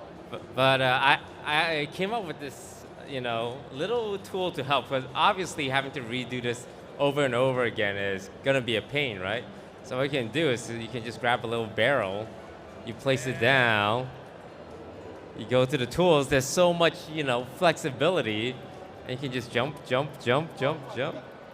all the way. I made this 4 stories tall, so in my ideal world, when I get to finish this, it's gonna be this high, but like 8 different rooms. And of course, if you manage to make it all the way to the top, you get a little party. You got a little feast with the lights and the food. It's on the floor right now because I didn't have time to get a table. Right. Well, I mean, you know, because you wanted to make sure the food was good first. Yeah. We cooked the food. You know, the food is good. We'll figure out the furniture later. Did you order the furniture, but then you didn't want to put it together yourself, and you forgot to check the "Please build this for me" box when you ordered it? Yeah, and it's also like I told them to just put it on the 4th floor, and they couldn't figure it out. So I gotta do it myself. Classic. Maybe we can get Scarra to help. Let me ask him. Scarra, are you gonna help him figure out the rest of his puzzle someday? I mean, he has 8 floors. That's a lot of work, man. I'm busy doing my own stuff. Toast, you were right, man. He was just gonna, he was gonna wuss out. He said he couldn't do it. He said he wasn't good enough. Can you believe Toast said that about you? I can. That guy's my biggest op. Okay, tell us about how your house is going so far. Okay. Give us a 30-second walkthrough. Oh yeah. Okay. I wanted to RP walk, but they removed the hockey for it. So this is my library. You know what I call it? Burns and Noble. Nice, Burns and Noble. So what happens in Burns and Noble? It's in a world where information is too precious. You know, we must burn all the books that give people power. So it's a banned book. It's a banned book area. Wait, but then people won't be able to get all their skills in Classic WoW. So are they just gonna go not be able to get all the last ranks of their skills? Yeah, that's where we're going with this. All right, sorry guys.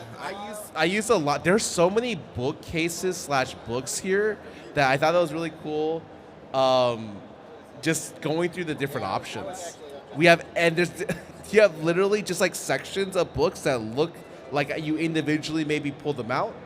And that's sick, actually. They're flying books. There's books that are kind of scrolling through magical tomes. And then just books on the floor, all everywhere. So, I have to ask a question. Do you know what your reading level was in elementary school? Oh, pretty high. What, like, how high? I don't know. All I know is like as I have become a streamer over the years, my reading level has fallen dramatically.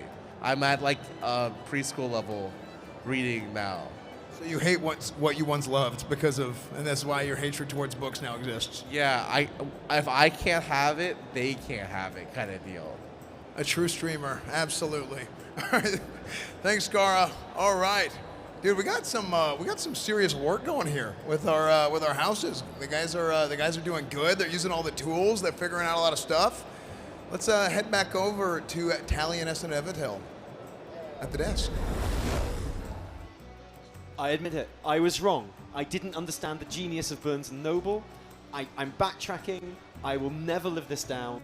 It's my favorite thing I've ever seen. It's brilliant, and basing your entire build around a pun is kind of like truly next That is level. so T&E coded, and I love that. My favorite thing was when Scarra saw the jump puzzles, and he was like, a jump puzzle, as if every single build he's done hasn't had like 3 jump puzzles in it. It's like, what is this you've made? This is amazing. I've never seen anything like it. No, you say it's a jump puzzle. It was an escape room. Yeah, Mind exactly. you, this is a place that you could find in a building out in the world.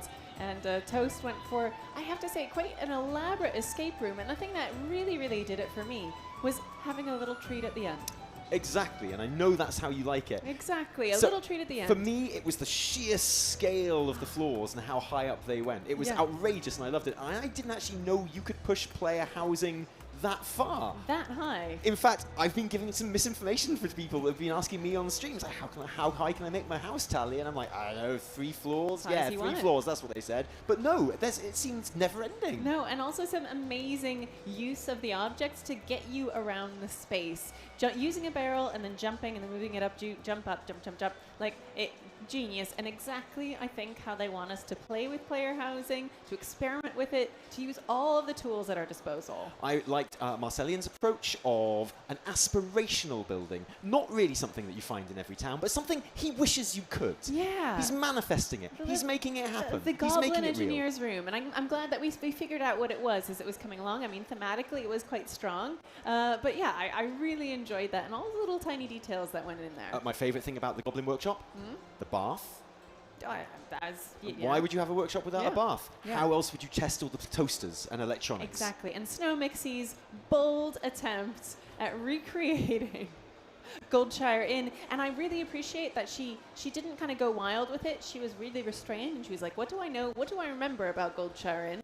Yeah. Not much, in certain regards, but in terms They of are the actual wild structure, nights. They are. Yeah, it's easy to forget. So now we are moving on to our next theme, which is freestyle. Oh yeah, now this is Absolutely where the gloves freestyle it. come off. Now this is really interesting because last time we had a round like this, I feel like it can go one of two ways. Either our players get, laser focused, they figure out something that they want, they pick a theme, they pick an idea, and they just run with it and go absolutely wild. Or you get stuck in that, kind of blank page syndrome where you're like, oh wait, what am I supposed to do? Absolutely, and I feel like the strongest examples of this freestyle theme are ones that ironically have a very strong theme. One that, like something that you can look at and you would think, oh, this was the theme, or this was the theme, and that's the look you're going for. That's the thing you've created, like this Horde and Alliance room. Ah, friendship. Exactly. I love it. I'm looking at some examples now. Friendship flags everywhere, friendship tusks on the wall. Oh. Magnifying devices to make your friendship seem even bigger from a distance.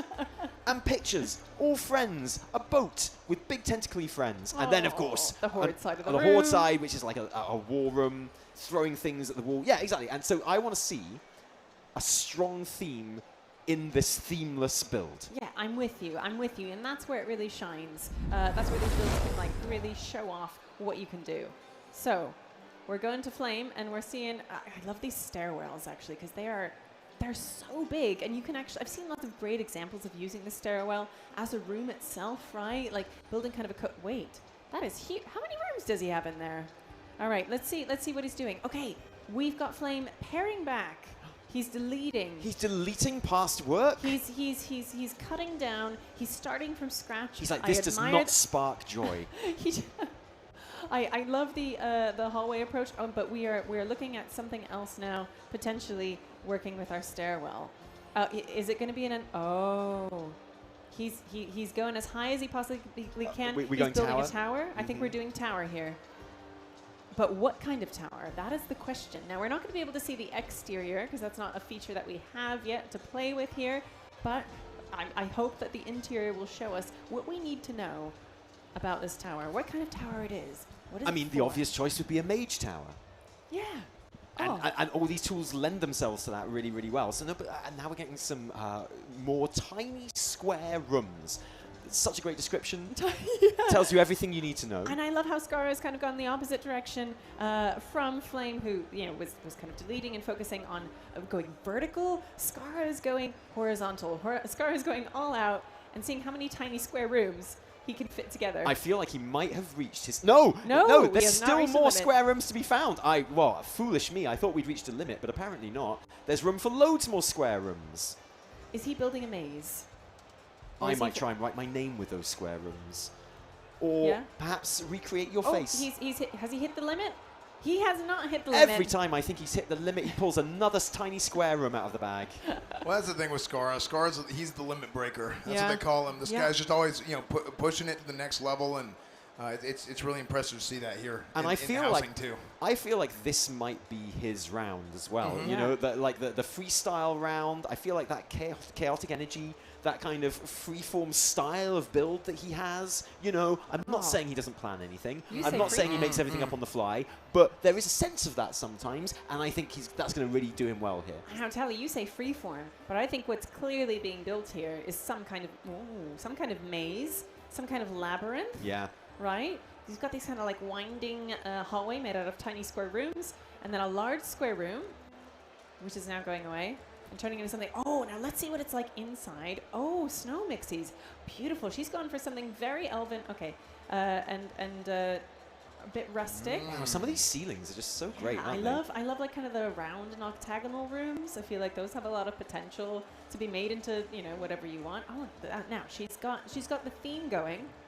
She's got the Belemeth soft wood all over the place. Banshee. All right. Okay.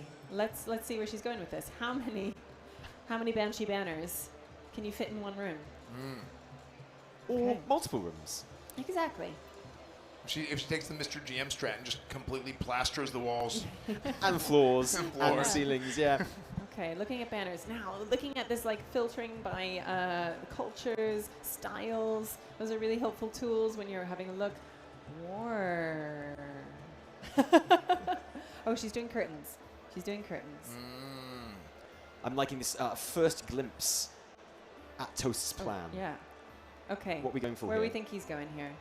I mean, this looks like a horde den, right? It's feeling This- hoardy. yeah. I mean, you've got a spiky chest in there. You've got a spiky chest, and that kind of signifies horde, right? Yeah. Right off the bat. And you Troll. know- Oh, troll, tauren, orcish. I like how he's selecting by race here. Very nice. He was being very definitive with his plan right Yes, out the he gate. Yeah. is. Right away, like no holds barred. This is a horde space. Yeah, it's a horde bachelor pad, maybe, as it were. You know? Yeah. No, Could be. 100%. Yeah. Well, I know a lot of guys, single horde players, and they their houses look just like that. Yeah, Yeah. well, Real life. mine did for the longest time. Yeah. Yeah. Until you started playing Alliance, and then your life changed. Yeah, and the light was with me from then on in. Yeah, and then it's like, oh, I need furniture in this house. Yeah. What? One chair in front of the TV isn't enough. Stuff without blades attached to it? What kind of furniture is that? Wait, I can't hurt myself on this furniture? Hold on. Okay, so I just don't get it. Okay. we've got a tower full of weapons racks, training dummies at the bottom. Oh, so we're making maybe a garrison, as a it were. garrison, a kind of defense tower, right? Garrison is a strong word. It is, isn't it? Did you have to use that one? I It regretted really- saying it the second I said it. Maybe I- barracks. I we t- all went quiet. I for a took, second. yeah, I took a beat and I tried to find another word very quickly in my vocabulary, but there it is. Yeah. It is what it is. Yeah, we'll go with barracks. Yeah. We'll go with barracks. Barracks, that's a good one. Yeah. I think the number one defense in this barracks is clearly lots of fun stuff to do as you enter the front door. You know, any potential invaders, after breaking the door down, they're going to come running in. They're going to go, wait, there's like a dartboard in You're here? like, ooh, sweet. This is yeah. great. Okay, Can best I out of choose some of 3. these weapons? We'll do the Yeah. invasion later. Yeah, let's go. I love these weapon racks. I would love to see weapon racks where you could obviously display your own weapons and armor and things Oh, like this. yeah. Yeah. Oh, all right. Yeah, that's what I'm really looking forward to is the cross section between appearances and the different actual like items that you can search up. Yeah. So maybe there's going to be something where it's like you said, like it's a weapon rack, which is just like default weapon rack and it's empty, and then you can pick an appearance for it. Where decor and collections meet, sort of thing, you know? yeah. Like a It's big super trophy cool. cabinet for all my Mythic Plus titles. Exactly, for all of those. Exactly. In one place. Well, Keystone Hero, I guess. Yeah. I am a disciplined priest after all. Right. The horde room is really taking shape. We've got the war drums. We've got some spiky chairs. It's not the horde without a spiky chair. No, exactly. That's at the very core of their being. Yeah. And this is very minimal at the moment. I like how restrained It Toast is. is being with this, you know, because like Yeah, I feel like it's just so like, okay, it's like you said, it's minimal, but it's It like is. he knows exactly where he wants to put everything. Yes. and it's also very grounded, Yeah. which is obviously the complete opposite of his last room that he made. So Okay. I'm liking the variety of ideas and environs that Toast has been showing us in this competition. I would even say it's different from how he is in real life. Very lavish. Toast is he's very Just- lavish. he's just absolutely over the always top. Yeah. absolutely. So to humble himself for this competition is really, yeah. I mean that's cool. I think that's just hearts out to him for sure. Yeah, yeah.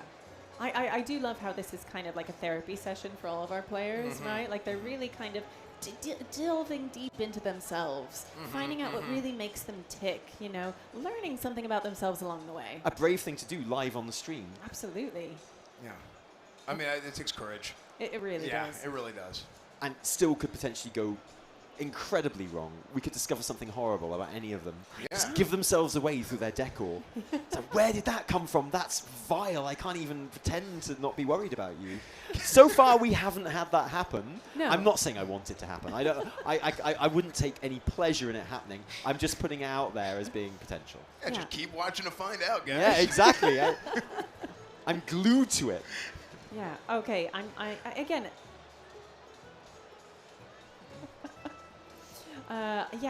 Seeing this this horde area like really come together piece by piece, with intentionality, right? That's Yeah. that's kind of the key word with Toast. Very precise. yes, It he's- reminds me yeah. of when I did a little kind of tour of the player housing area where people are playing on their systems yesterday, Yeah. and there was a little boy with his dad, and the little boy was in charge of the computer, and he spent the entire time just meticulously laying a table, and he pushed the little chairs in, all 4 of them, and he put little placemats for each of them and little cups, and he was just loving it. You know, I bet he was rubbish at tanking, but he was brilliant no, at laying a table. Yeah, no, and I was so proud of him. Oh, The dad definitely is like, yeah, no, I'm better at him than tanking, guys. 100%. I let him tank for a while. I just got really angry with him. Almost ruined our relationship, you know, and absolutely bricked the key. So this is his level, and he was loving it. He was having a great time. That's great. That's I love great. that. Housing, bringing families together. Yeah, exactly. I can totally see myself getting lost in little details like this too, right? Like, you know, you can have little fruit bowls. You've got like little table settings. You know, you can make books as big and tiny as you want and build bigger books out of little tiny books, right? Like I love seeing the grand scale of things. I love seeing people working with like the floor plans, building upwards, building outwards. I think there's also huge potential for just like choosing literally like a table and then arranging it, like you say, into something really special and unique. Do you know what I love about this version of the Player Housing Showcase that we've been doing? No competitor has ever really limited themselves to one single room for any build. No, like they haven't. every That's single true, build good has like point. gone out into multiple rooms and had different facets like that, which I think is awesome. I mean, look at this. Who doesn't love a corridor? I You love a show corridor. me someone who doesn't love a corridor. I've never met them. I don't think they exist. And walking through that corridor into that room, it's just satisfying, isn't it? You know? Yeah, it really is. Oh, nice horde bunk bed there. Several censuses actually said that corridors are the most popular housing-related structure. No way. Yeah, that was last year, though. So I don't know about 2025, but 2024, I thought corridors it were was, huge. I thought it was staircases. Our kids are fascinated by staircases in like Yeah. housing kind of toys and things like that. Yeah. Okay. So we're getting a full-on kind of Sylvanas, Banshee Queen, Yeah. sort of Bit of blight. shrine, sort Yeah. of place of worship here. Yeah, and again, like can't you fault have- right, you know, she's changed the color of the rug to be that kind of like acid green and purple. You know, she's using those lanterns with like the green glow. Really good, and just really effective in just like making a space feel like a particular theme. Oh, she's going to another room doing the same thing. Flame, going Love back it. to the tried and trusted method of just adding foliage on the ground. And you know what? He is the plant master. He did say he's interested in touching grass. Yeah. He's the and leaf king. He is. He's the branch boss. You can't stop him. Yeah. Oh, I love the little individual coffins. Is that where they sleep? That's where they die. Oh. You're not going to like this, Evan. I have to explain it to you. We can't keep you sheltered anymore. It's time we had the talk. Well, you know, it's up to Snowmixy. No, she I- says that's where they sleep. That's where they Yeah, sleep. well, exactly. She She's the icon. plays a paladin, she can rest. She can rest. I like how we've got a whole bunch of empty coffins in one room and a suspiciously closed lid coffin in the other. Nothing bad is going to come out of there. Absolutely. Well, it's where they sleep. They just made their bed. Yeah. It's fine. Well, Yeah. that's where they sleep, is in that single coffin. And then they go and chill in their own individual ones later on. Oh, okay. All right, something is going on here. Are we getting a kind of per level? Okay, no, I think he's just changing it up. But it looked for a second like we had kind of a per level theme going on Oh, yeah. of this tower. But we're keeping it consistent, it seems. Yeah, and I- going yes. for that like classic World of Warcraft barracks look, I think, Yes, you know. yeah. No doubting what this is. Yeah. It's just a few floors higher than you might be used to, that's all. How many floors do we have now? I'm not sure, we'll have to ask him, but it's a lot. Yeah. I'm not sure if it really if it compares to Toast's escape room, but it could do. I am not over this yet. I'm so amazed by how high these buildings can go.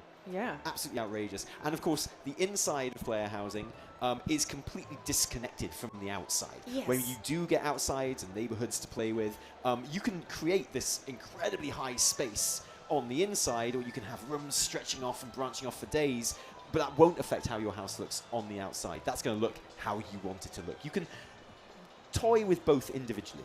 Yeah. I think there's a lot of benefit to that. When I first heard that, I was like, oh no, but like, you know, I want consistency. I want it to feel real. But I think like being able to create, you know, a little hutch outside that is like a magnificent Forsaken mansion on the inside. I think that's really, really fun. And, you know, also just means that you might not upset all your neighbors. I would like a reverse TARDIS, where it's as big as possible on the outside, and you get all excited, and then you go in, it's the tiniest room you've ever seen. A single closet. Just a bucket. Yeah. Give him, like, you look at it, it's a little tent, little cottage, and you just boom, it's the opposite. Yeah. Yep. Yeah. I like to, you know, surprise my guests. Yeah. Yeah. We're all going around Tally's house next. Yeah, well, Can't after wait. we've been bunk buddies on this horde, just a chill pad, isn't it? Really, it's just an apartment. Yeah. Have you guys ever slept on a top bunk? I insist. I have at camp. I feel like I'm terrified. Seriously, Really? imagine being a lower bunk, dude. Well, Are you that guy? I don't want to get the murder charge when it breaks. I did not trust it. You make a good case. Yeah. You know what? Fair enough. I used to think the top bunk was the best bunk, but I think it's bottom bunk is where it's at. You reckon? It's cozy. It's like you're safe, you know. Well, unless it breaks. Yeah, you are kind of at the mercy Yeah, actually, I of your take that back. of your bunkmate, aren't you? If I'm at the top bunk. It gives the illusion of coziness and safety, right? That's important to That's me. important. It's like a cat. Like cats always go in there like, oh, the box. And they're like, Yeah. Oh, yeah. Immediately. Exactly. Yeah. Oh, nice. That's Oh, really interesting. So sliding that along like that. Yeah. There is actually a button you can press to disable kind of snap, Snap which, the grid, and yeah. allow clipping, which it could have pressed instead. But I love that technique of placing it somewhere else and sliding it across. Yeah. I feel like, yeah, people haven't gone wild with the kind of advanced mode in terms of like turning off clipping. And I think in terms of these relatively quick builds, having clipping is really, really useful because it means that things aren't just like all over the place. They they make a bit of sense, Great point. right? Off the bat. Yeah, I mean that's just the recurring theme. It is your house. You can make it the way you want. You can get as intricate and advanced with it as you want. You can throw something up there and it's like cool, sick, it's done. Yeah. Yeah, know? totally. Yeah. And if you want to spend hours placing things to the millimeter and to the degree you can, it is getting cozy in this bedroom. It Yeah. is. It's kind of hot actually. Toasty, one might say. Yeah, they gotta get some AC. Open a door. Oh, I do Okay, love like, the sofa I'm sorry. in I know there. this this coffin is scaring me. Like it's kind of just. I find it very unsettling. I need to know what's going on. I don't like it. I can't concentrate. There's a little sofa for you to sit on and observe, I watch. and whatever is going to come out. Do you of know that what? coffin. And one person every 100 years is chosen to be the watcher, and all they're allowed to do is sit there and watch the coffin. And they go, "What happens if the lid opens?" And they're just like, "Run." Yeah. If you see the lid open, it's already too late. They got a big bell. Light the fire, light the Oh, torch. summoning circle. Oh, fantastic! Oh. All right, This is getting very This is spooky. getting spooky. Yeah, I had a feeling some spookiness was up here. Now, what's going to go at the center? It's very ominous. Ooh. Is this like a memorial? I feel like this is kind of like a forsaken memorial space. Like it's a little bit spooky, but you know it's still, you know, kinda lovely. Imagine if they'd implemented properly, having music that could play in your housing at this point. Imagine the atmosphere you could get in there. Imagine the spooky music that you could play. Yeah, or like Absolutely. like a hidden away room or something, and then Oh all of a my sudden it starts playing like the graveyard music. Yes. like just some Yeah. spooky organ music, but it's Yeah. always playing from the room that you're not in. You know what? Yeah. Yeah, that's what we don't have enough of in this build just yet. I need like a piano. I need an organ. Yeah, some like Karazhan in there. Yeah. I need some musical instruments that I can just decorate my house with that I'm never going to play because that's true to life. Yeah. Right? Of course. You know, there is a story Everyone's being got told in Flames Tower here, and I want to know what that story is. You know, we've gone from the basic barracks at the bottom. We're getting a little bit more plush now as we go up. I'm sure there is a purpose in mind for this, and I want to know what that is. Yeah. I guess like the living spaces upstairs, or is it this more kind of like the study area? Right? Our more astute viewers will notice that there is one property being built at the moment that is conspicuous by its absence Yeah. Yeah. in these reels. So I wonder what's going on there. tensions are high. My anticipation is wild at this point. Oh, I cannot wait to see. Well, it'll be a job to beat any of these builds because they are all really good. Some more. I thought we were leaning the picture against Me the table too. there. No, I think in we're getting true there. Flame style, they almost let like me- his trademark move at this point. All right, got some Horde weapons racks, of course. We've had kind of the more cozy, like, Horde bunk space. We've got somewhere to sit and sip from our tankards, which I love. And now we've got some weapons going up as well. very, very true to Horde. I love it.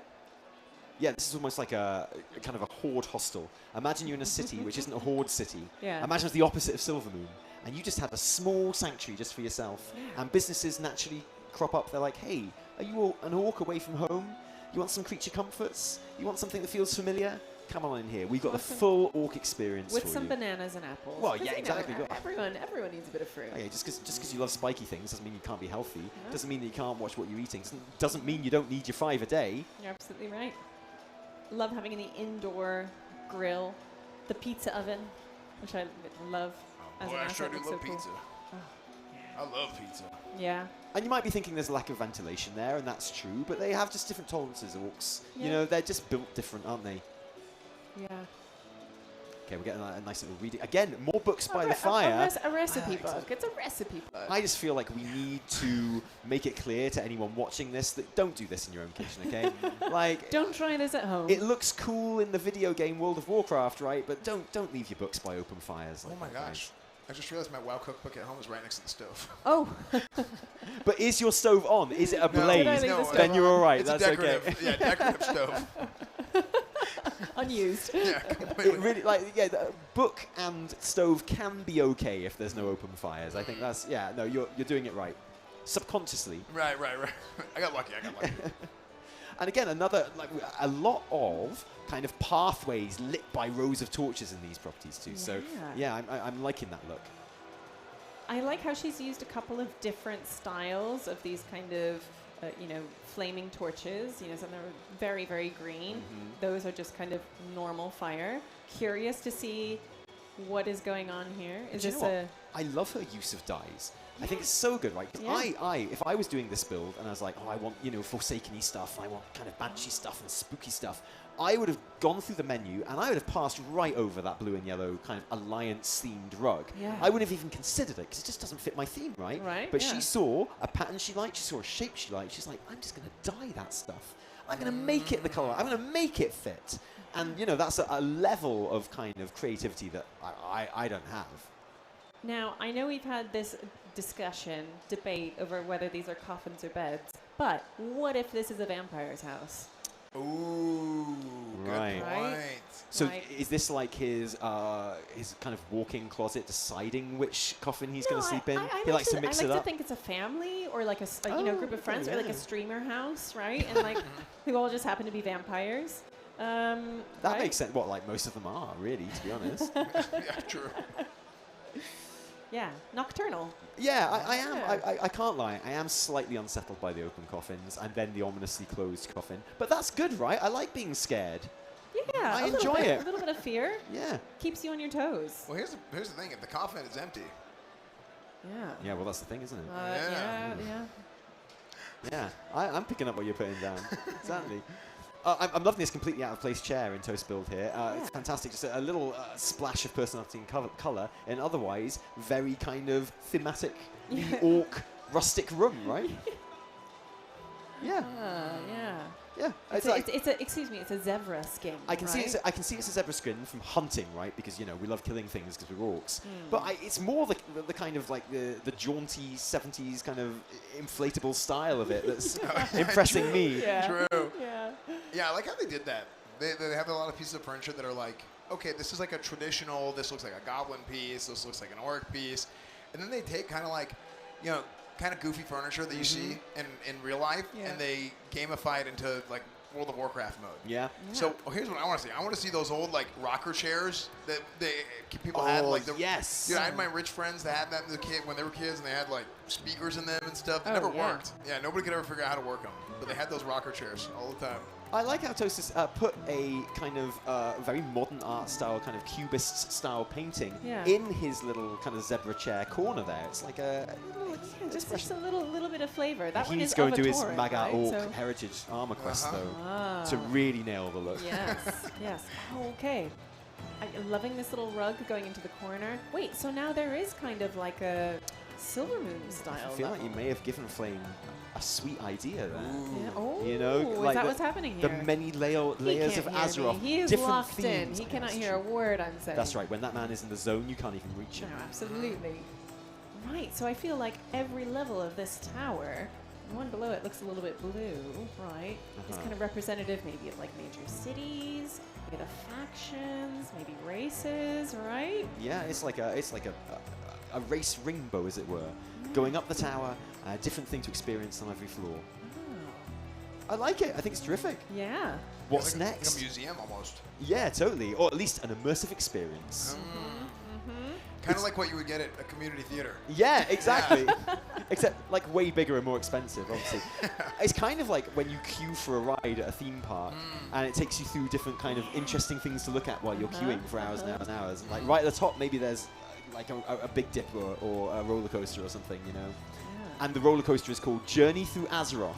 And so this is the queue that takes you through all different zones of Azeroth on your way to the ride. This is like a very, very specific vision you have. I might be reading a bit much into it, sorry. You might be, but I like it. I like that you went there. Can you imagine a Warcraft theme park? Oh. Yeah, I Yes. can. It's the only reason I started playing Overwatch, because they had one. There you go. I was like, look, if I have to play a team shooter to go to the World of Warcraft theme park, then that's what I'm going to do. And I did, and I enjoyed it until I got shot. In the game. Yeah. In the game. Like, yeah, to be very clear. What would you call a World of Warcraft theme park? Well, that's the hard thing, because it's like World of That's what you would call it. World of Warcraft. World of Yeah. Warcraft, Yeah, right? that's what you'd call it. Is that confusing potentially? Well, yeah, but then the one in California would be Land of Warcraft. Land of Warcraft. true. So, you know. True. True. And then you could have one in like different countries too. Yeah, you could have Yeah. Universal Warcraft somewhere. Yeah, Euro Warcraft. Euro Warcraft. Six Aw. Flags Over Warcraft. I'd obviously just call it World of Warcraft World. Yeah. It just makes sense, doesn't it? Yeah. It's no brainer. Yeah. Or World of WoW. Warcraft. World of yeah. WoW. Oh yeah. Or WoW of World of Warcraft. WoW World. Yeah. What I'm saying is, if you are going to make a World of Warcraft theme park, you're not going to be stuck for options for the No, name. no. That's the least of your worries, frankly. The lawsuit is your biggest worry. Okay. This is the pews here for people coming to take part in their. Okay, so do people come here and take part in a ceremony that then raises whatever's in those coffins? You think? Yeah, something about this feels ceremonial, like you say. Adding the pews. Before I was like, this feels like maybe a kind of private space of like contemplation or whatever. But yeah, I feel like people. This is a place for others to come in, join my cult, raise some people from the dead, and have a nice time. Yeah, totally. I think there's some nice cozy ones at the back. This is great. And I love, like I say, I do love how all of these are going beyond the limits of just one room. Oh, yeah. You know, and extending into creating entire environments, with like that kind of storytelling and that kind of very thematic feel. And one thing I will say is they are all spectacularly thematic. Oh, these builds. They're really going for it. We're seeing some amazing work from all of our contestants right now. Just got a little shot of behind the partitions there, which was just full of cobwebs. Like even in something you can't really see that we just saw like very briefly. I love that little detail, like a little bit of atmosphere. Staff only. Yeah. Could yeah. Yeah, what is that with staff only signs? Every door that ever says staff only just looks completely like a disaster. Yeah. Well, I guess that's why they don't bother cleaning it Oh, well, because the customers go I there. think we've sussed it. Yeah. I think I'm that's why. disappointed every time I sneak into any single one of them. Okay, so there's food going in this room, which I wouldn't think of putting in a room with a single coffin in there. Well, I mean, that's for the Watcher, That's obviously. that's for the guy who sits on the The sofa. Watcher needs 100 years worth of food. Yeah, just needs a few snacks. Until the end of their shift. Yeah. Exactly, and Okay. got to keep their energy up, got to keep I alert. like it. They've got it. Okay. Oh, and they've even got that little like changing room corner Yeah. for when whatever comes out of that coffin. It has a little spot for some privacy. Or it's to hide from whatever comes out of the yeah, coffin. Oh, yeah. You've got like a little bit of privacy and be like, yeah, I'm gonna change my garb. It's been 300 years. I mean, that food is smoking hot as well. It's fresh out of the oven. Yeah. And now some torture devices. Excellent. Oh, This is yeah. perfect. I'm really liking the theme here. This is taking an interesting turn. The Horde Bachelor Pad coming on an absolutely. absolute There are treat. 2 chairs there, darling. I don't think it's a bachelor pad. I think there's something. Well, you there's can have something nice guests. and there's something nice and kind of communal about this. When I and- had a Bachelor Pad, yeah, it You did had have one? 3 chairs in it. Oh, wow. But I was wild. That's a story for another day.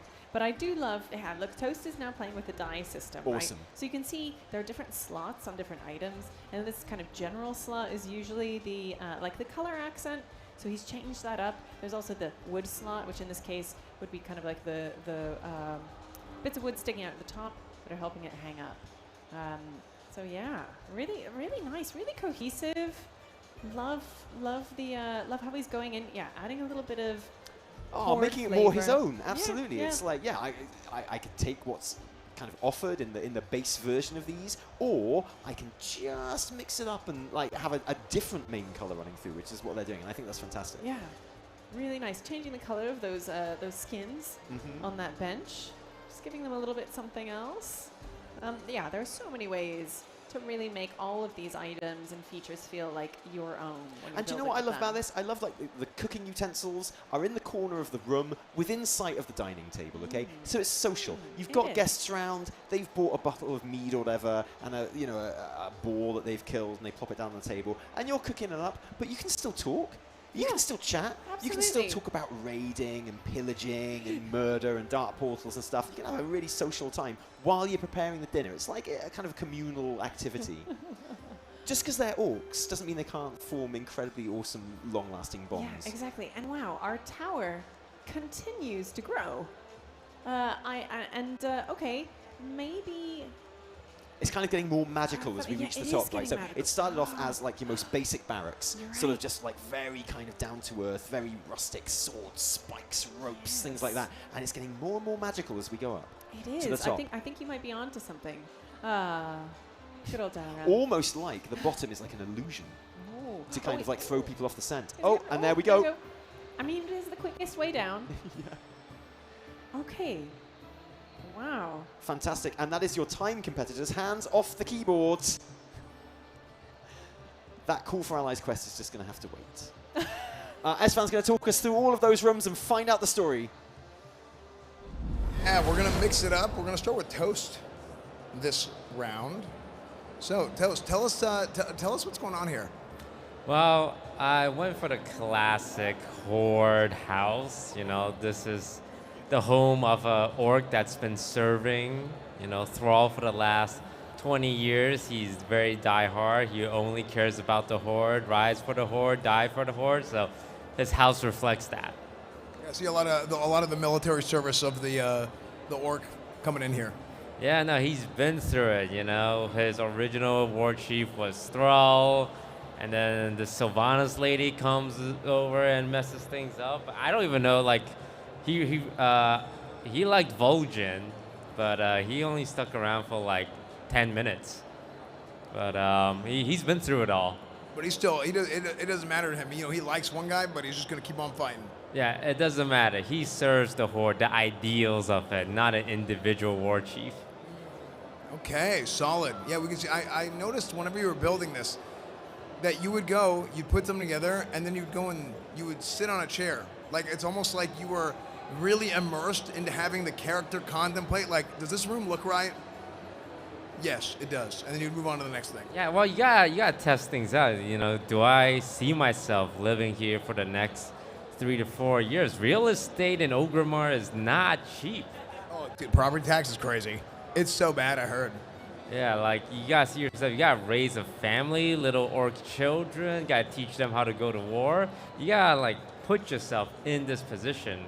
And let me show you. This is my little chill area. Sometimes it's not all serious, all war. People have that misconception about orcs. It's like, oh, fight, fight, fight. But they like to get a little silly sometimes. Yeah, no, I think the flamingo really sends it home whenever it's paired with the with your zebra pelt chair. Yeah, we also have like a Picasso art painting by the famous Torrent artist. Oh yeah. I think it's Hufaso. Yeah, oh yeah, Hufaso. And we got a little greenery, some fruit, Orcs can also enjoy the finer things in life. No, I love it. Well, good stuff. Sick.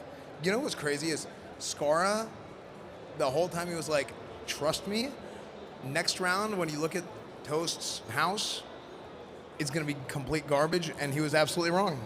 Yeah. Absolutely he was wrong. So, Scarra, what did you put together? So I decided to do kind of like a maze. You know, you Okay. like choose your own adventure. Like, which of these 3 doors looks like the correct door to move on, Esfand?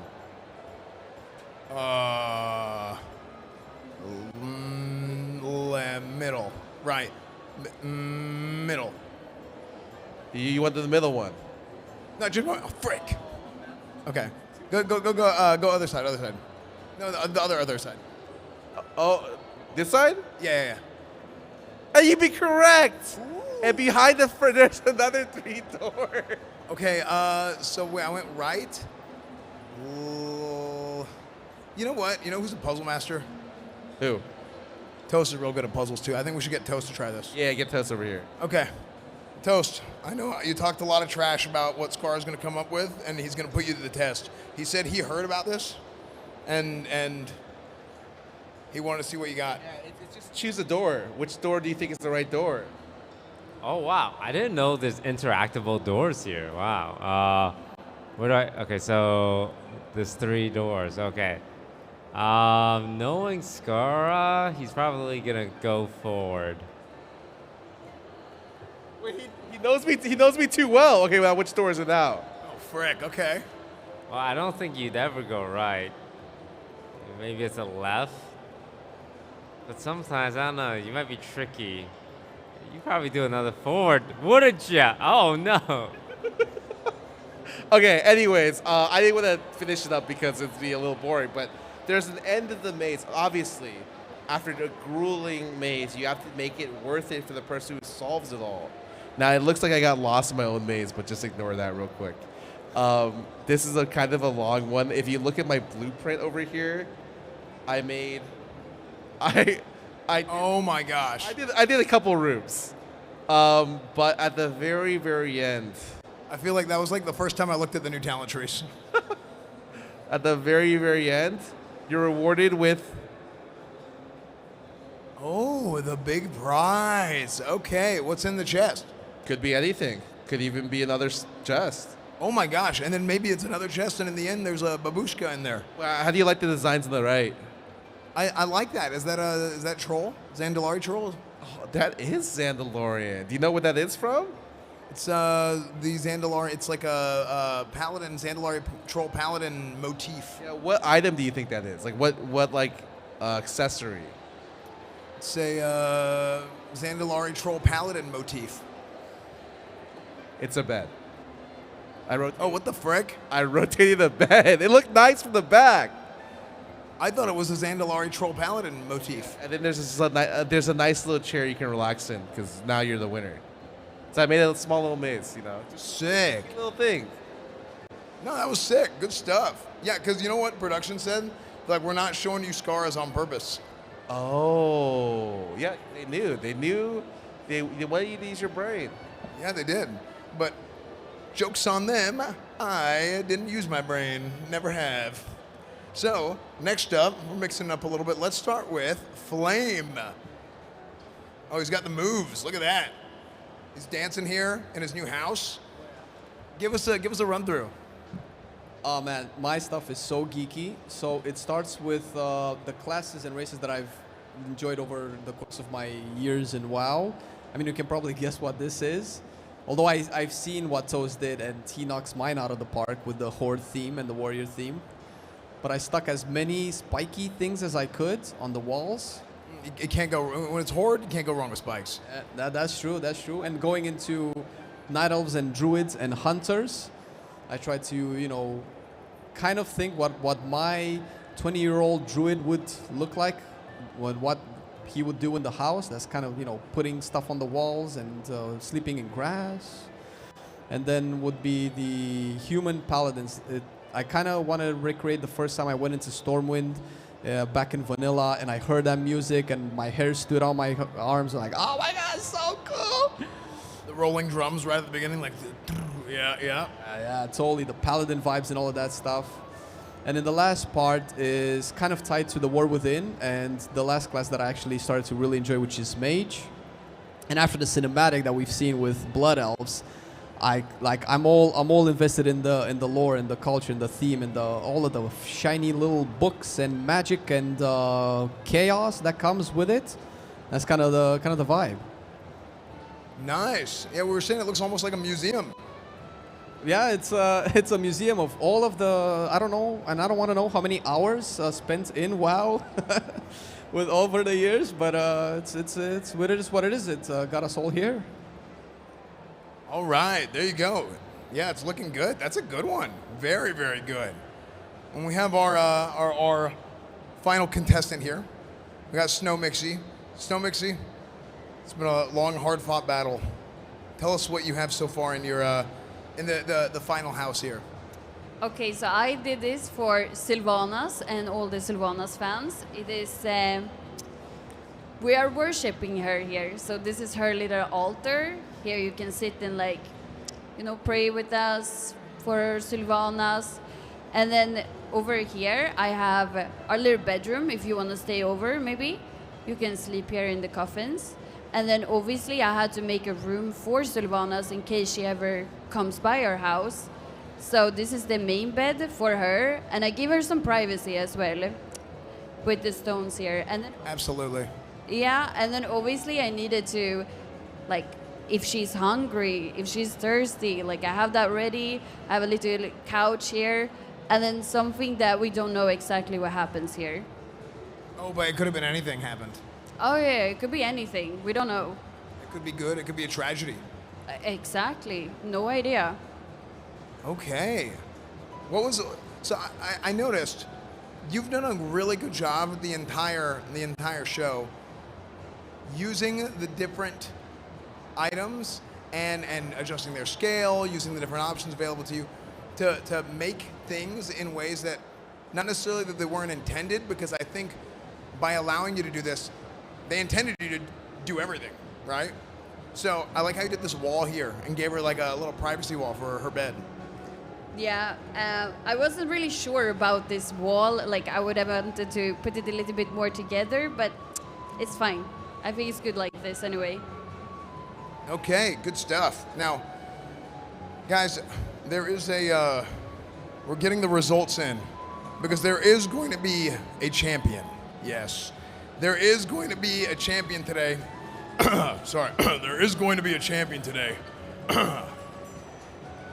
And I'm waiting on the final results because there was votes in all these rounds of who did the best. Yes, okay. The results are final. They get this trophy. The winner gets a Creator Clash live from GamesCom Housing Champion Trophy, okay? And it could be anyone. Yeah, yeah. It could be anyone. Yeah, there's a trophy, Scarra. This might be yours. Do you think it's yours? No. You would be right. It could be Toast's, but it's not. Guys, our winner for the Housing Championship is Snowmixy. There it is. Snowmixy, do you have any words for us? Give what? Do you have any words for us? Thank you so much for this. This was so much fun, and thank you guys for liking what I made as well. There you go. All right. Thank you guys for voting for Snowmixy. I hope you guys enjoyed it. I hope you guys got to see a lot of the housing stuff. Thank you to the crowd. Big, awesome crowd, yes. And thank you to Talius and Nevitil, who are going to take it away. And there we have it, our victor, our champion, Snowmixy, the queen of colour, the dame of the dyes. Taking items, making them a different colour, making them better, and then putting them in the room to really seal it all off. Exactly, who cinched the win with a house fit for a queen, fit for Sylvanas herself. I love how, I'm not going to say that I was right about the coffins being beds, but I was. So I just like to think we're on the same wavelength. Amazing concept for the end there. But I have to say, let's not take away anything from any of our contestants. There was some incredible incredible imagination and builds going on there. Absolutely amazing stuff going. And I like how all of these have been kind of a lot of them have been a journey through our kind of contestants' minds and their psyches. It was scary. At times it was terrifying. It was often absolutely concerning, scary. but Yeah. sometimes beautiful. I loved Marcelion's journey up through his literal Warcraft journey, the classes he's played, the races he's played. That was brilliant. Something so meaningful to him, right? Exactly. Yeah, totally. Toast's absolutely beautiful horde sanctuary for a warrior, but who also has like a fun and fruity side, like all of us. Don't we all? And Scarra's absolutely brilliant and kind of mind-bending labyrinth hallway maze, which had even the top players foiled. My mind is burning with plans for the future. I'm going to go home, I'm going to get myself a player housing plan book. Right. And I'm going to like fill up all the pages with like ideas of what I'm going to build when this thing goes live. And that's just on the inside. I don't even know what the outside is going to look like. We have no idea. I mean, What kind of damage can we do there? It's going to be I know, fantastic. I know. But Well, genuinely, this was a cut above and a real kind of evolution from our first day as well. Some of the things we saw Absolutely. here were like genuinely inspiring in a kind of I'm going to build this or giving me ideas kind of way. Yeah, So for sure. hopefully you've enjoyed it as well and seeing the kind of potential that player housing has, because that's just the tip of the iceberg. This is just the start. This is kids that have been on this for a couple of minutes, and that's what they can do. Exactly. Imagine what you'll do when you're 1,000 hours in, which you know you will. You know you will. I absolutely cannot wait. This entire Creator Clash has been such a joy to be a part of, and not just the player housing part, although that was the best bit, but also the dungeons and the delves and even the PvP. Even the PvP. It's been great. Thank you for joining us on our journey through here. But of course, you know, we've got loads more to come in our stay at GamesCom here. Paul Cubitt is doing his panel tomorrow about the systems Yes. coming up in midnight, and there'll be loads of interesting talk there. There's a fireside chat with Ian Hazakostis and Mr. GM on our stage tomorrow as well, and a little chat with Maria Hamilton as well. Yeah, that's all coming tomorrow. So Gamescom is still absolutely happening, absolutely kicking here in Hall 8 on the World of Warcraft stage. Thank you guys so much for tuning in. Oh, it wouldn't have been the same without you. Oh, It would have been yeah. much worse. You. It would have been rubbish, actually. Yeah. You made it what it is. Thank you very much. From me, Taliesin. And me, Evitel, and everyone here. Cheerio.